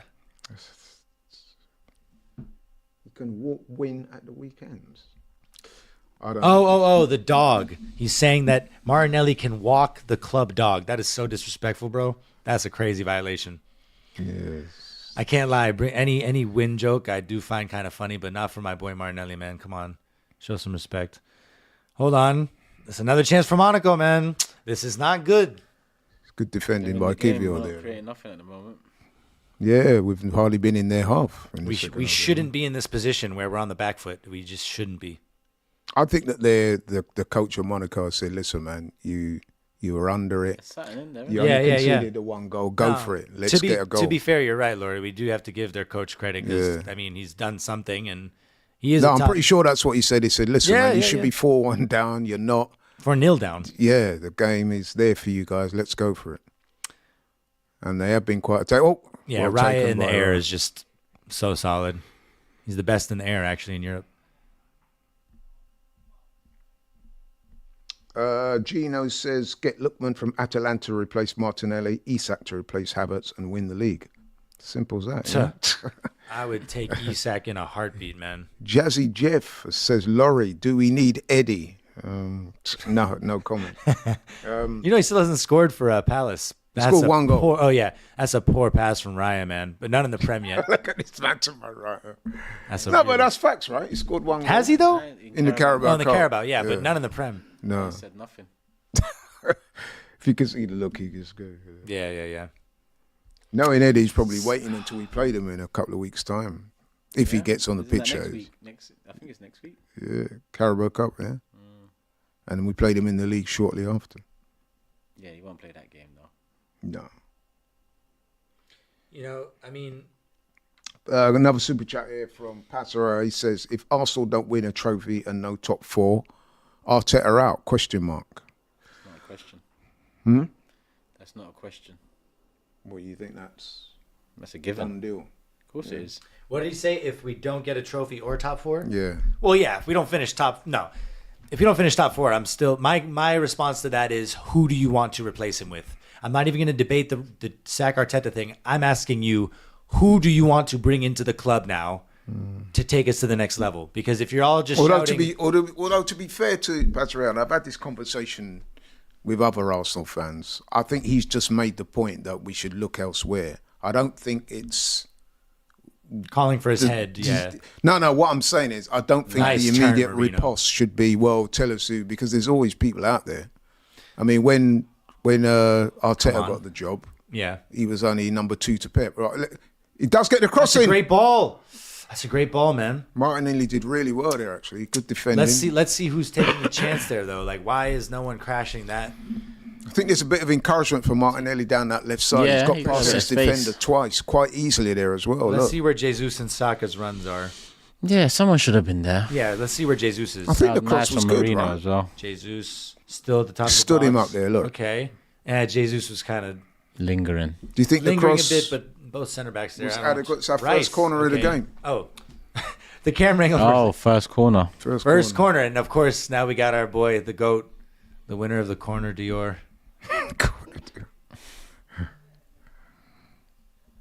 First corner for Arsenal after 54 Honestly, minutes. that'd be such a Declan joke if we Rice on score it. here. I don't know if I can be happy. Wouldn't surprise me. Of course, I'll be happy, but Oh, look what they're doing to Saliba. Manhandling him there. Yeah, The referee's coming over yeah, to chat him up. You guys saw that Traore moment in the Fulham game where Yeah, moved him off the pitch. where he full on hugs him. Yeah, I'm not gonna beg for a corner there, but I'm like, it's a pretty weird one. Listen, if we get a goal there, we take it all day long. Kivio getting some sort of instruction. From Super chat here from Oliver says, negative positivity from AFTV. Respect Turkish. Jamie says, the American, you called it football, an honorary Brit. Have you practiced that? Come Not on, calling bro. it soccer? Nah. Well, before I moved here, I was calling it football, man. Come on. Falling from Rice, and it's a poor ball. That is actually Too much on it. But Partey recovers it. Yeah, man, I could never be caught dead saying soccer. The only time I'll ever I say... reckon a lot of people in the chat were just waiting for you to do that. Yeah, so they were could waiting come for me to after slip you. up Yeah, and call me yeah. the American. Yeah. The American doesn't know what he's talking about. What? That seems harsh. that's not a yellow That must card. be his first foul of the game. That's not a yellow card. That's never a yellow. Let me see that again. Unless he's pulling him, which it doesn't at all look like he was. Okay, heavy touch. What? What's he got? Has he been booked for simulation? Hold What on. is it? Yeah. Oh, no, it's that. Oh, the Yeah, follow-up. I don't know, man. yeah, I It's think late. that is a booking, to be honest. He did I don't kick know. out. It was that late. I That guess was so, late. yeah, to That be was fair, late. To be fair. JC Florida says, what is the greatest rivalry in all of sports? I think it's Michigan versus Ohio State. Maybe you're more qualified to answer that than me in Turkish. Michigan versus Ohio. Is that really rabid? Michigan versus Ohio. Yeah. I have no idea whatsoever about. Is this college football? Sounds like it is. Yeah, I know nothing, and I have to admit I care not one bit about American football. Really? I actually kind of like. Come on, you can admit to it. I kind of despise it. Really? I think it's I think there are a lot of I actually do quite like problems football. about actually. it. I understand the allure, especially from like overseas, but I think I always watch the Super Bowl. I know. yeah, it's not of course, college the football. Super Bowl. Everyone watches. I watch the Super Bowl, but I think it's reflective of a lot of like America's. It's a metaphor for a lot of America's bigger issues. I won't get into it, but I just don't. And the average career is 3 years, and a lot of these players come away with lifelong brain damage that worsens. So there's a lot about that sport I just can't respect. So I'm sorry I can't give you my 2 cents about Michigan, Ohio. I can tell you that the Boston Celtics are going to go back to back in the NBA this year. I can tell you we're going to win the chip again. That's 100%. And Jaylen Brown and Jason Tatum are the best duo in the league. We get lots of hate for that. Ball in. Man, Monaco's not letting up. We had a brief period. Tackle. Great job, Kivior. Yeah. He is solid in the tackle. He is. You got to give him that. That's a really poor touch from Marino. Did well to recover, but sloppy. Look at Lewis Skelly. Are you kidding me? Oh, are you kidding quality. me? Ref, put it back, man. Right. He's off balance that whole time. You think Marino should have done better there with picking up the ball? Yeah, maybe. But, I going back to what Turkish said before kickoff, because I felt the same way. Lewis Skelly was the person to be most excited about, or the thing to be most excited about in that starting 11. Yeah. Because we know what he's capable of, and it's about time he proves that he can do it on this stage. And he's already, our goal is largely thanks to him. Jurt Haggis says, as a Brit, I prefer American football over rugby. Fair enough. Yeah. What do you guys think about that? No, I like rugby. I prefer it, but I don't like either. I don't watch either like that. Super Bowl, that's it. Rugby, I never watch it. I used to play rugby at school quite a bit. I like rugby. Actually. Oh, cool. Both codes as well. Yeah, nice. What I have to say about rugby is that I respect so much the fact that there's no protective gear. Yeah. Well, they wear protective gear, but I know not helmets. Not helmets. But they do wear like shoulder pads and stuff like that. Yeah, rugby is wild to me. Oh, yeah. I still don't understand the rules, to be fair. Well, there's union. Yeah. The 15-man game. Oh, that's out. No. Oh. Okay. We are lucky, yeah, bro. Then you get rugby messing league, around there. which is played more up north. Okay. I thought this was out. We just let him come round. Look. Oh no, he did well to keep that in. And yeah, man. If he connects better with that. He tried to place it. Raya probably should have put his foot through. Yeah, just smash it. Raya had that angle covered, but yeah, if he hits that with his laces, that might be a different story. Okay, man. We're in the last 30 minutes now. A few people still 1-0. Don't know what you guys well think. Well done, Martinelli. That's a yellow card. Surely that's a yellow. Yeah. Of course it is. A few people not happy with Mourinho in this game. They said he looked a bit off the pace. Yeah, his first touch hasn't been great. Yeah, it hasn't, to be fair. Oh, come on. That's a booking, surely. Yeah, he gave him a yellow. That's like the third one of the match or something. Yeah. He deserved that. He's pretty much pulling Martinelli's shirt off. What's happened to Lewis Skelly? Is he coming off? Yeah. Timber, okay. Timber's on. Declan Rice. But, man. Couple of subs in. So Timber's on for Lewis Skelly, so... Passarella says, would you guys consider American football a big sport? Yes, I would. American football? Yeah. Yeah, it is a big sport, but I think there's a misconception from Americans. Speaking as an American, Americans have a very American-centric view of the world. Yeah, that's definitely true. So, you'll hear them say, and this has happened so many times, they'll talk about the Super Bowl being the most watched event in the world.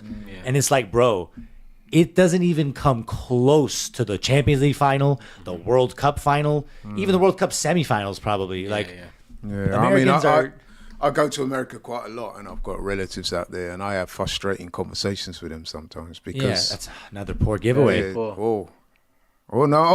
Opportunity. He wasted it, which is fortunate for us. He should be scoring it. That was Saliba as well. That was Saliba, man. We never giving it away like that. This has gone from what he should have scored that in Bolo. This should be a stress-free, vibey evening, and now we're out here worrying about it. You need to get this on target. That's a goal. To be fair, he does well to let it roll across him and hit it on the spin, and you can see he scuffs it a bit. By letting that roll across him as well, he actually took out a couple of our defenders. So that's quite a clever move. That was instinctive. That was well done, but.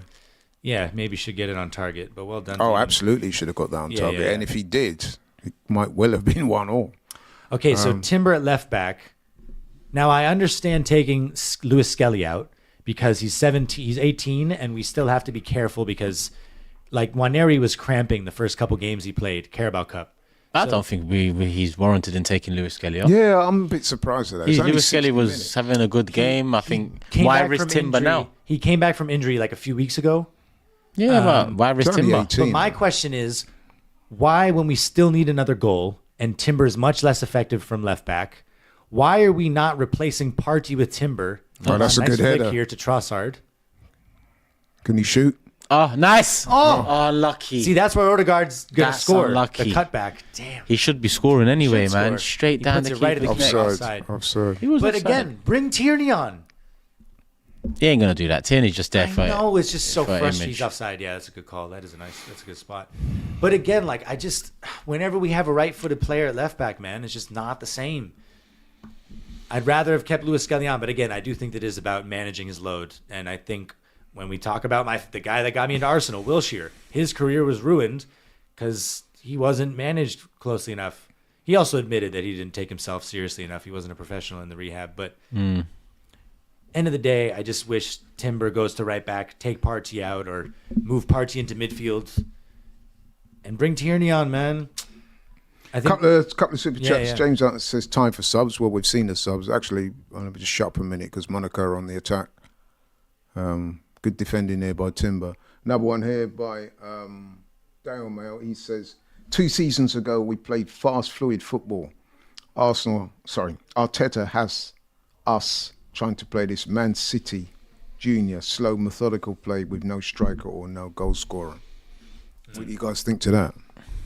Yeah, there is a lot of truth in that. We were so exciting 2 years ago, and people will look back at the damage losing Saliba and Tomiyasu caused at the end, and that being maybe the reason why Arteta's gone for more power and build and stature, in the personnel he's bringing in, and that in turn has led to us being more pragmatic and so on. Listen, I don't give a shit which way we do it. Win the league. Yeah, if we don't, then we talk, right? When we were playing the first 5-6 games of the season, and City, Etihad, Tottenham, White Hart Lane was all in there, and people was getting onto us about being boring. I don't care about boring or exciting. It's about winning.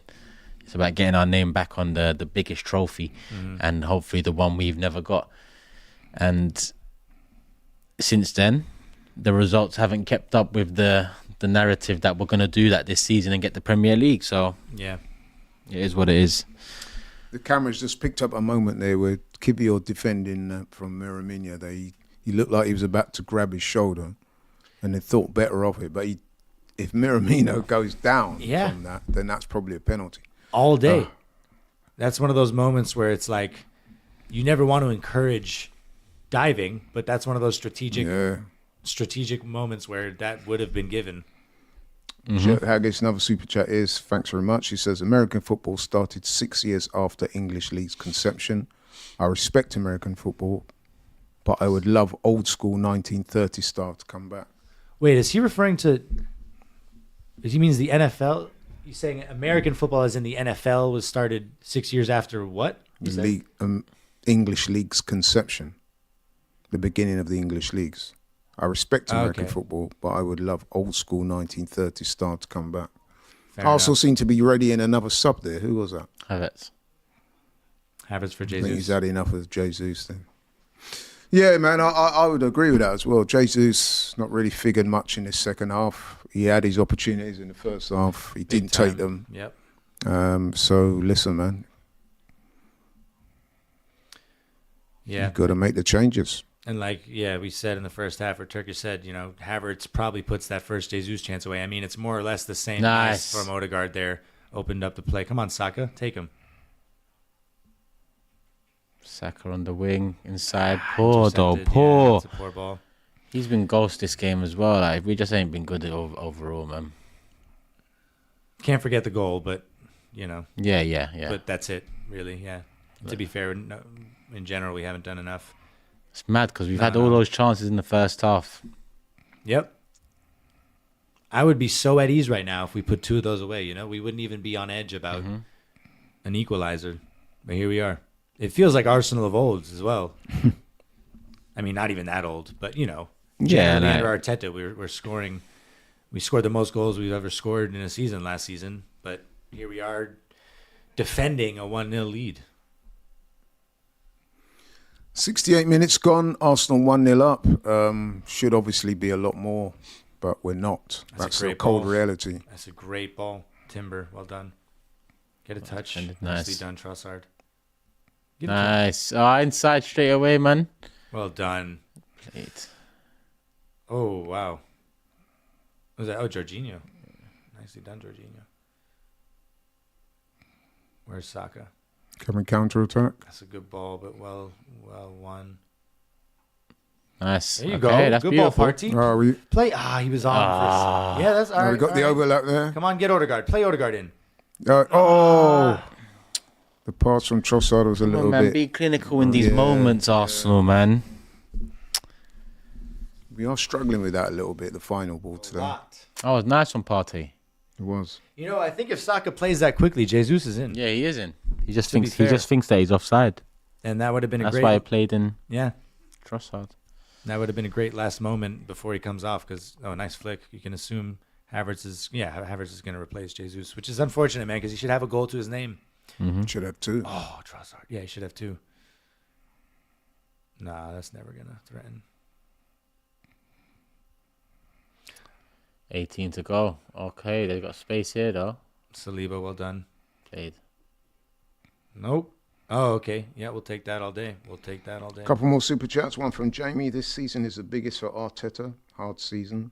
Jurt Haggis says, Marcelo, Boston, London, any difference? Any difference?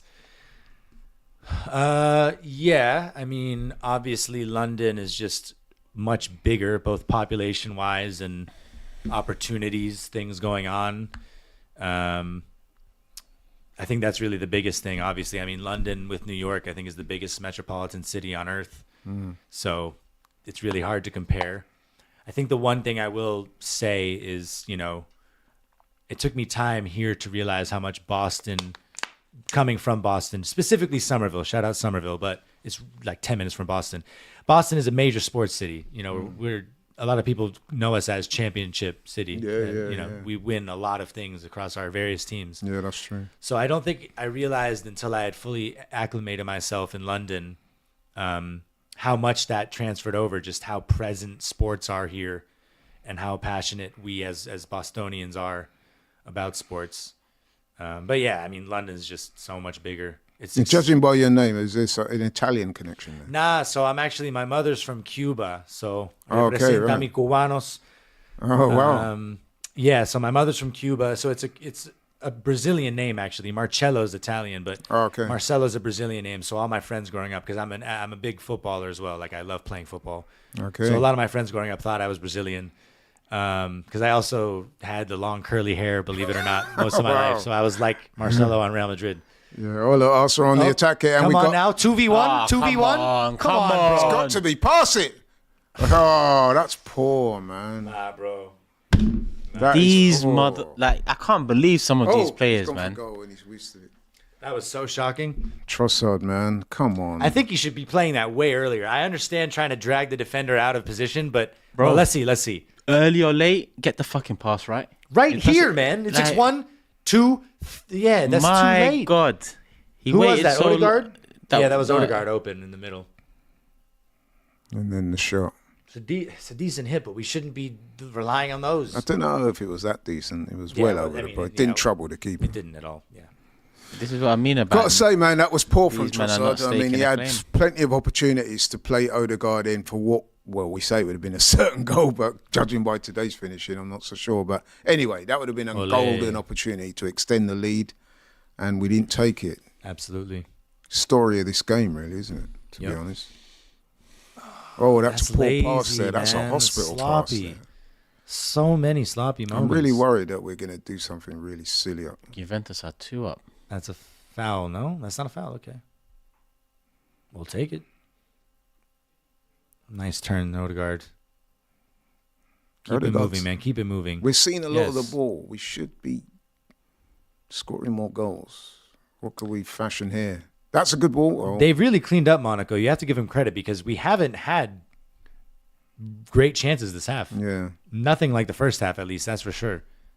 I think we had two moments though. Jesus right at the beginning, and then Trossard there. It's just the final pass. Right. That this time, final pass. Super chat here from Jasper Smith. He said Trossard needs to go. How Sterling isn't given minutes.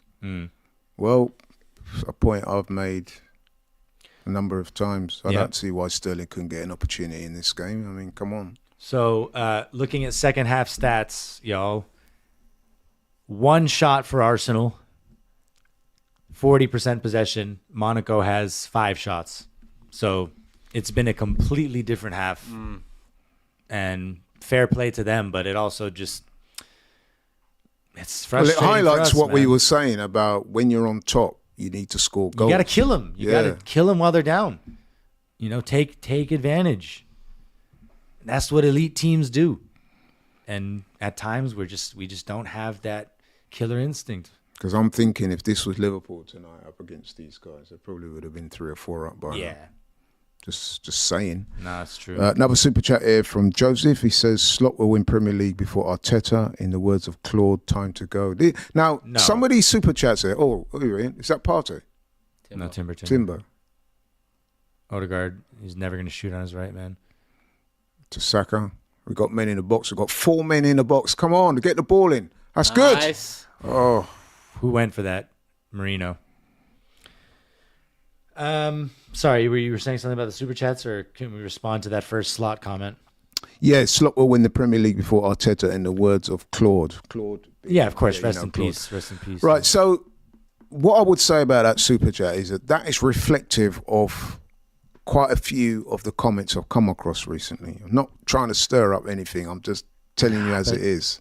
As I was saying to you, Go on. that's me. Yes! Come on, Saka! Saka again. That's it. Finally. Yes, A we really needed bad that, man. mistake by Monaco at the that, we back. That needed was that. reminiscent Beautiful. reminiscent of not beautiful, Southampton. They had to give it to us, man. Yeah, they had to, man. Yeah, one way or another. You know what? That was reminiscent of Southampton, Yeah, who yeah, Salisu used to play for. Right, I was about to say. It's on brand. I mean, that was terrible what he did there. The manager will be really angry with him because he's just presented Arsenal with a gift. Yeah. When we early were Christmas up against present. it. Silly. They Yo. were really getting into that. You were saying it, man. Like, you remember when people were like, well, Saka hasn't done it in the Champions League. This guy, his numbers. Ooh, yeah, that was a poor back pass. Terrible. But Saka has, I think he's like in the last 2 seasons, top 3 goal contributions out of anyone in Europe. Yeah. In the Champions League. He's so elite at this level, man. But he just needs to have those moments in the knockouts where Yeah. He has one. You're the guy. No, he has 1 goal, and then for the Yeah. for the rest of the game, Yeah. yeah. I mean, the other wingers, Vinicius is the benchmark in terms of the wingers in the Champions League, and he's had those moments that sure. you remember where he's been the catalyst to help him turn it around. So Saka's well on the way to that. We've only had 1 knockout game with Saka, Porto. Well, 2. I was talking about remember the Bayern goal? That was huge. Yeah, no, that's what I was talking about. The Bayern. Oh, right, We've right. only had two knockout, moments. yeah, Porto yeah. and Bayern Munich. So Come on, Ethan. But yeah, no, I think Saka's well on his way to just being that guy. Yeah, he already is that guy for us. But yeah, How do you think Odegaard's bigger played moments. today? better than he played against Fulham, but should be scoring, man. Yeah, Should be not great. scoring. He was okay though. This kid, man, every time he comes on, I think we can get another one now, man. Their head should go down, Monaco, yeah. and there's 10 minutes to go. Ranieri's on. Havertz is still fresh. Another super chat here for Passerai says, don't let the NFL's high revenue fool you. Tickets in America are incredibly overpriced. Cheapest Super Bowl ticket is $6-7 grand. Yeah. Surely not. Yeah, for the Super Bowl, yeah. Really? Wow. Yeah, man. $6-7 grand for one ticket, even the nosebleed seats. Yeah. I mean, I wouldn't be surprised if the upper rows are maybe a little bit less. But yeah, you're paying at least 1,000 or 2,000 for sure. That is incredible. Yeah, there's so many things with the NFL, man. Like, hold on. Like, even the Colin Kaepernick kneeling during the national anthem, the way that owners responded to that. There are a lot of racist undertones to the NFL, that, in my opinion, but we don't have to get into that because that's a lot more complicated. But on a lighter note, I would love a Nwaneri goal because that would mean that he's scored in all 3 competitions he's played in for us. Yeah. He's already got, 3 in the Carabao. He got his first Prem goal. Yeah. So to score in the Champions League would be sick. Who? No, genuinely, I'm not sure who these guys are, to be fair. Because they do have a lot of injuries anyway, so I wouldn't be surprised if a few of these guys coming on are Probably refreshing now for the league game. yeah. Jerk Haggis says Saka is not our star boy anymore. He's star man. I think a lot of people would Absolutely, agree with that is true. Sue says, can we appreciate Havertz's efforts in chasing the ball for the second goal? I'm first to be critical of Kai, but it was good pressure. Yep, you're right. He did create the pressure, which led to the misplaced pass, which obviously led to our second goal. Jerk Haggis that is, says, best foods to eat in Boston. Best foods to eat in Boston? Well, I'd say, lobster is the big one. Lobster kid. Let me get some lobster. Yeah, I mean, we're right by the ocean, so we're known for our seafood. Me being not a big seafood guy, I couldn't even tell you that much about that life, but we're big for our lobster. A Fenway Frank, if you're going to get like a, go to Fenway Park, Sox game. We got decent pizza, man. Go on. You wish. Super chat here from Black Hole. Sorry I missed it earlier, bro. It says, honestly, the new format feels exciting so far. I think he's talking about a Champions League format. One moment, team might be in top 4 or 5 or drop below 15 within minutes with 2 more games to go. Yeah, you know what? I'm feeling that, man. I think that the new format makes for a better experience in terms of watching Champions League football, because under the old format, it did get stale. Once it became clear who the group winners were going to be, and then there'd be a lot of meaningless games just played out with teams sometimes switching like most of the 11 and stuff like that. There was a lot of what I call dead rubbers.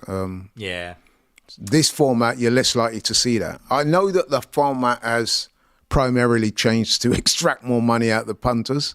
Right. That much is true. Yeah. However, I do have to give them credit that the way it's been organised, there's more longevity in the matches, if that makes sense. Yeah, and going back to what they were saying in the super chat, I do appreciate the concept of, things feel more consequential. Yes. Like if you lose a game in the group stage, like you were saying as well, you're much less likely to suffer as dramatically. Yeah. Whereas in this format, and even with fixture congestion, because players have been talking, and rightfully so, for so long now about there are too many games. So for there to be the incentive of not playing that additional knockout, although again, like you're saying, they just invented more games in the first place. So actually, that's not even that much. I mean, let's not be under any illusion here. The reason why the format was changed was to extract more money out of the customer. More teams, more games. Yeah. But where I'm giving them credit is that they've actually come up with a system that keeps you interested for longer. Right. Because as I said, under the old system, once it became clear who the 2 winners of the groups or the 2 group leaders were, a lot of the games were dead. Mm-hmm. And even the way the groups were organised, there was always like a couple of really strong teams and then 2 not so strong teams. So it's a lot more predictable. Man, great ball. Such a good ball. This kid. Nice and early. Everything he does. What do you think to this from Jerk Haggis? He says Boston is pretty much an American Liverpool. I don't know exactly what he means by that. Yeah. Oh, if he connects with that, right? That's a good chance. Yeah, I mean, there's a huge Irish population in Boston. Huge Italian as well, right? So going back to the food thing, I actually was going to say London has a shortage of tacos and burritos. Like, y'all don't have enough Latino spots here. As a Cuban, I'm missing more of that. And yeah, I was going to say a lot of really bomb Italian joints in Boston as well. Yeah, definitely Irish vibes I can see, but also a bit of London vibes, because I mean, some of y'all may not know, but the American Revolution started in Boston. That's right, the Boston Tea Party. Yeah, the Boston Tea Party. So studied that in school. I think that is one thing. Yeah, right. That is one thing that felt good and helped London feel a bit more like home. Is a bit of that UK/Ireland vibe to it. Who is that? Trossard getting the fans hyped. All right. But yeah, man, London is clear, I gotta say. Turkish, what do you think to Monaco as a team? Like, put these guys in the Premier League, where do you think they would be? What kind of vibe do they give you?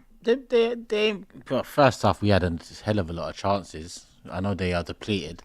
But second half, they've been the better side, I'd say. Obviously, They were for a while. I'm not for so a sure while. now. the Now last we've got 10 our minutes, goal, yeah. but for the majority, I mean, it's the 85th minute now, and we scored the second in the 80th, and it was hunting down the keeper, and bad pass out from them. So they look all right in the league. I don't know what they do. I mean, they look all right. We'll throw up a test, but What would you say? Mid-table Premier League side or It's really higher? hard to say. Or what? Oh, sorry. mid table. Mid-table. Yeah. That's what I would do. They kind of got that look of a mid-table Premier League team to me. Because what I also No disrespect, people, No, French no, no, people. yeah. That's just my. I mean, obviously we don't watch these guys week in, week out, but I'm always curious to see how these teams go. I mean, we got to also take into consideration we are playing them at our place. and Football is different when you play teams at home. for sure. I think. Hold on here. Oh, here we go. Trossard, ball out wide to Saka. I think we could get another goal in this game. If we Yeah, do for that, sure. yeah. Waneri's going to hit this. Shoot. All day he's going to hit this. Yes. Oh. Why not? See, we need more of that, man. Yeah, Just we take do. a chance. Yeah. Straight down I'm a the big middle. Take a advocate chance. from shooting outside. If there's the anyone box. I want bending one in, it's him. And he's 17. But going back to your question about where Monaco would finish, I think another thing that we have to keep in mind is that there's a big difference when you're playing Premier League sides week in, week out, as opposed to playing teams in Ligue 1 week in, week out. It's a lot more grueling and draining playing against, in the standard of the Premier League and what that does over the course of a season. Waneri wiggling out of two defenders Nice. like it's nothing, like he always does. Pazzo This kid is says, so cool. Marcelo, please confirm to our English brothers that the average American doesn't care about world football. The bias against us is correct. The average American doesn't care about the world, period. The average American is so out of touch with the reality of what's going on outside of the United States. So it's well beyond the scope of football. It's embarrassing. I'm going to tell you something about that in a minute. Oh, that's a good ball in. Ooh. Marino with his an right opportunity. foot, yeah? Go on. Oh, Hey, yeah. Is that Havertz? Havertz. All right, my guy. That was a finish as well. Yeah, it's yeah, a good man. finish. Instinctive. We like to see it. Yeah, I like the way he just little innovative touch on that. Yeah, just take Saka it assist. The Saka Yeah. agenda continues. It's not even an agenda. It's just facts. Did he shoot though? Yeah, he It's did an shoot. assist, though. But did the Yeah, keeper yeah, no, save it wasn't a cross. I think Havertz just. Oh, are they saying on goal? I think they're saying on goal because they're nope. No, Maybe they're keeper- just I humiliating thought their the defenders. keeper saved Saka's shot. Am I bugging? No, I thought it was just Havertz. Okay, I could Oh, that actually. was be Did nice. he left a leg out and it hit him, right? I thought that it was going anyways, and Havertz just. Yeah. He left Oh, a wait, leg wait. Oh, he's not. Oh, is it? No, he's onside. He's onside. I think it's an own goal. No, I think he put it in, but Yeah, I think Havertz put that in. Okay. There. why are they slowing down? No, Oh, own no, goal. it was an own It's an own goal. goal. Oh, it was an own Yeah, goal. it's an own goal. Havertz tried to claim it sneakily As any striker would. as yet. So Yeah, it's an own goal.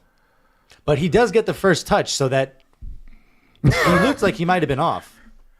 Yeah, it looks like an they're own not goal looking to at me. that though. Yeah, it's been credited as an own They're not goal. looking at that. Yeah. Own goal? Yeah, there you go. That's what happens. No, never mind. And they're checking it as well. I was going to talk smack about West Ham, but that's not necessary. What are they checking? Offside? Yeah, Havertz was offside, I think. Looked like it was all right. We gonna see. 3-0 would be a lot more fair reflection of how this game should have been, yeah. Vérification du but. I think There's a that's super chat here It from must be tight for so they're taking this. I know. from Jerk. He's mentioned goal. Yeah. Jerk Haggis. But I think I need some more clarification before I read that out. He's talking about Mexicans and stuff like that. I think I need a bit more clarification before I read that one out. There. Yeah.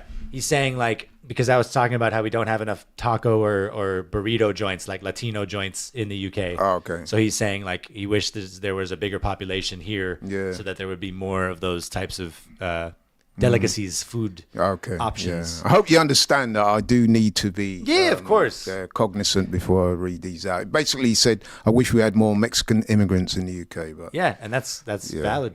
yeah. I will be real. I did live in enemy territory the first year I lived here. I was in Tottenham, and there is surprising to me, there's a big Latino population in Tottenham. So there were Yeah, there actually is. some Yeah, spots there there, is. to be fair. But outside of Tottenham, Like you said, man, London is a very cosmopolitan city, man. Yeah. Very. I mean, New York is like that as well. You go to New York and you'll find pretty much every New York is Naturally, he's represented at some. London is very similar. Yeah, New York is sick, man. Nice. Oh, look, that's a great ball. Great touch. Good touch again. Good ball. Good cross. But no one is attacking it. Now they are. Yes. Oh, Neri. I wish, bro. Come on. That would have He's been off there, yeah? that would have been the icing on the cake. Okay, stoppage time. 3 minutes. It wasn't off. 3 minutes. Oh, I saw the yeah. Oh, okay. But because okay. the keeper caught it, they let him play on. So we're third, you know. I love that. Third is sick. Barcelona second on 15, Liverpool first 18. We're third on 13, but third all the way to 8th are all on 13 points. We've just got the best goal difference. Mm-hmm. Was that a Havertz goal or was it an own goal?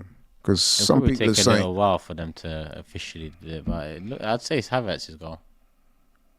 Yeah, he has been credited with it here, but there was some. Yeah, there wasn't no talk of that. Look how simple it was. I don't know what they were checking. Look. Yeah, no, that's an own goal, man. That's of course, an it's own an own goal.